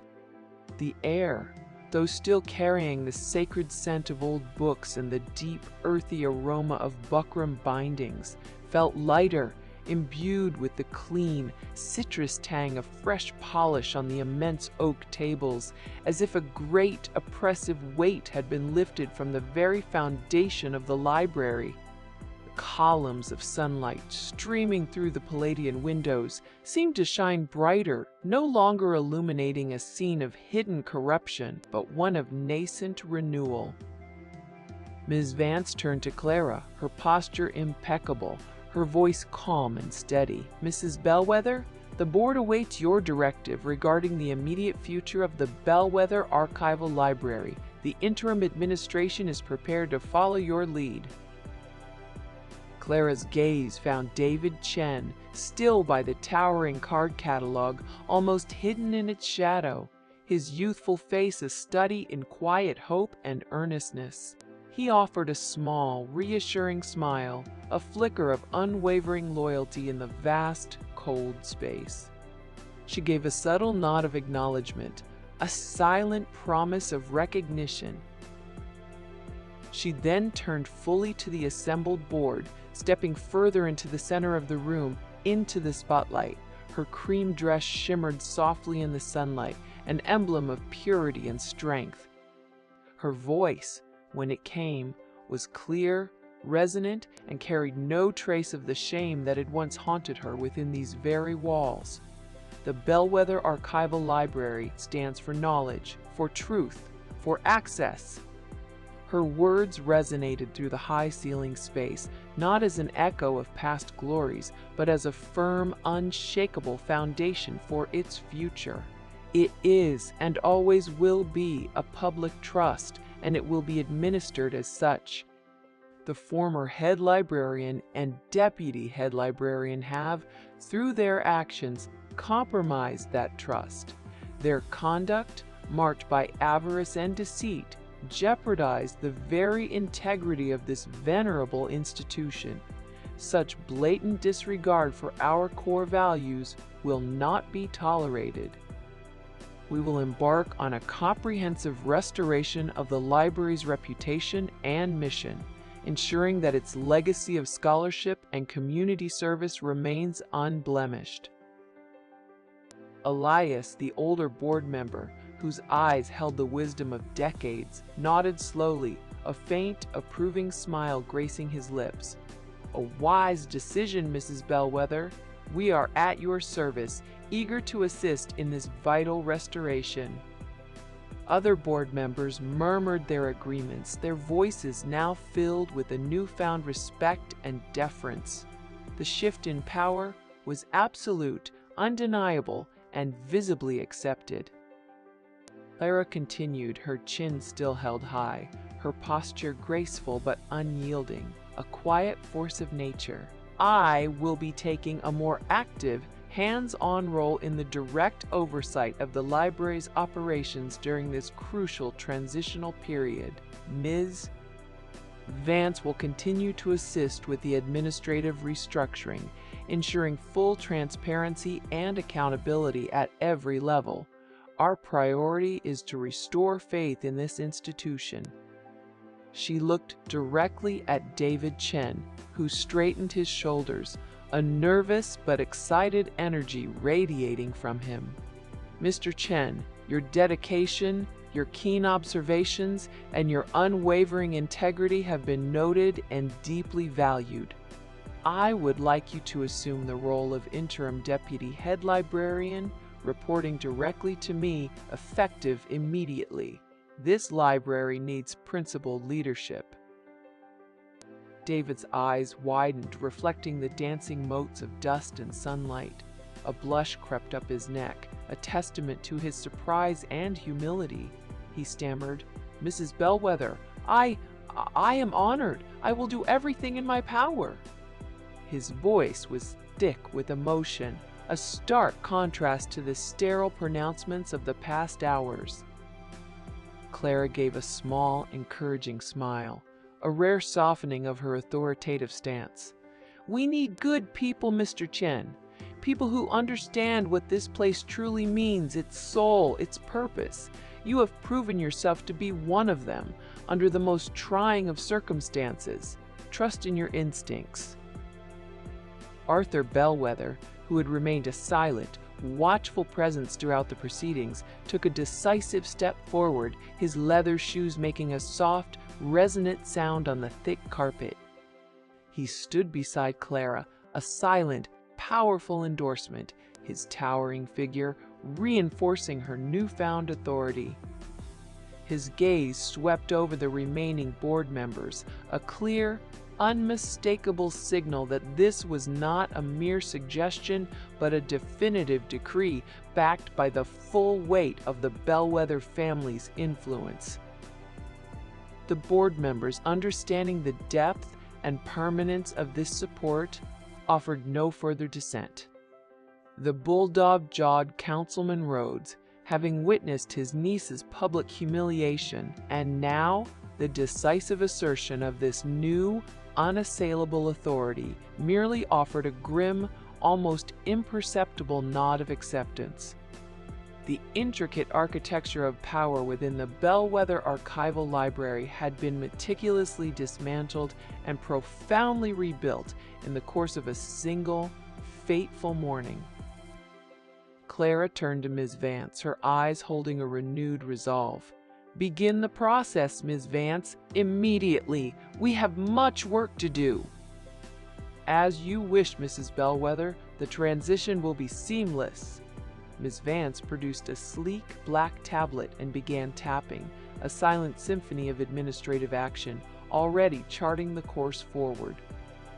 The meeting concluded.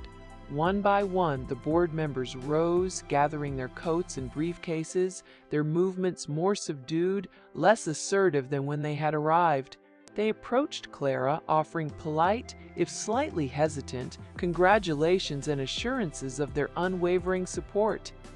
Each interaction was a delicate dance of acknowledgement and submission, a testament to the seismic shift in authority.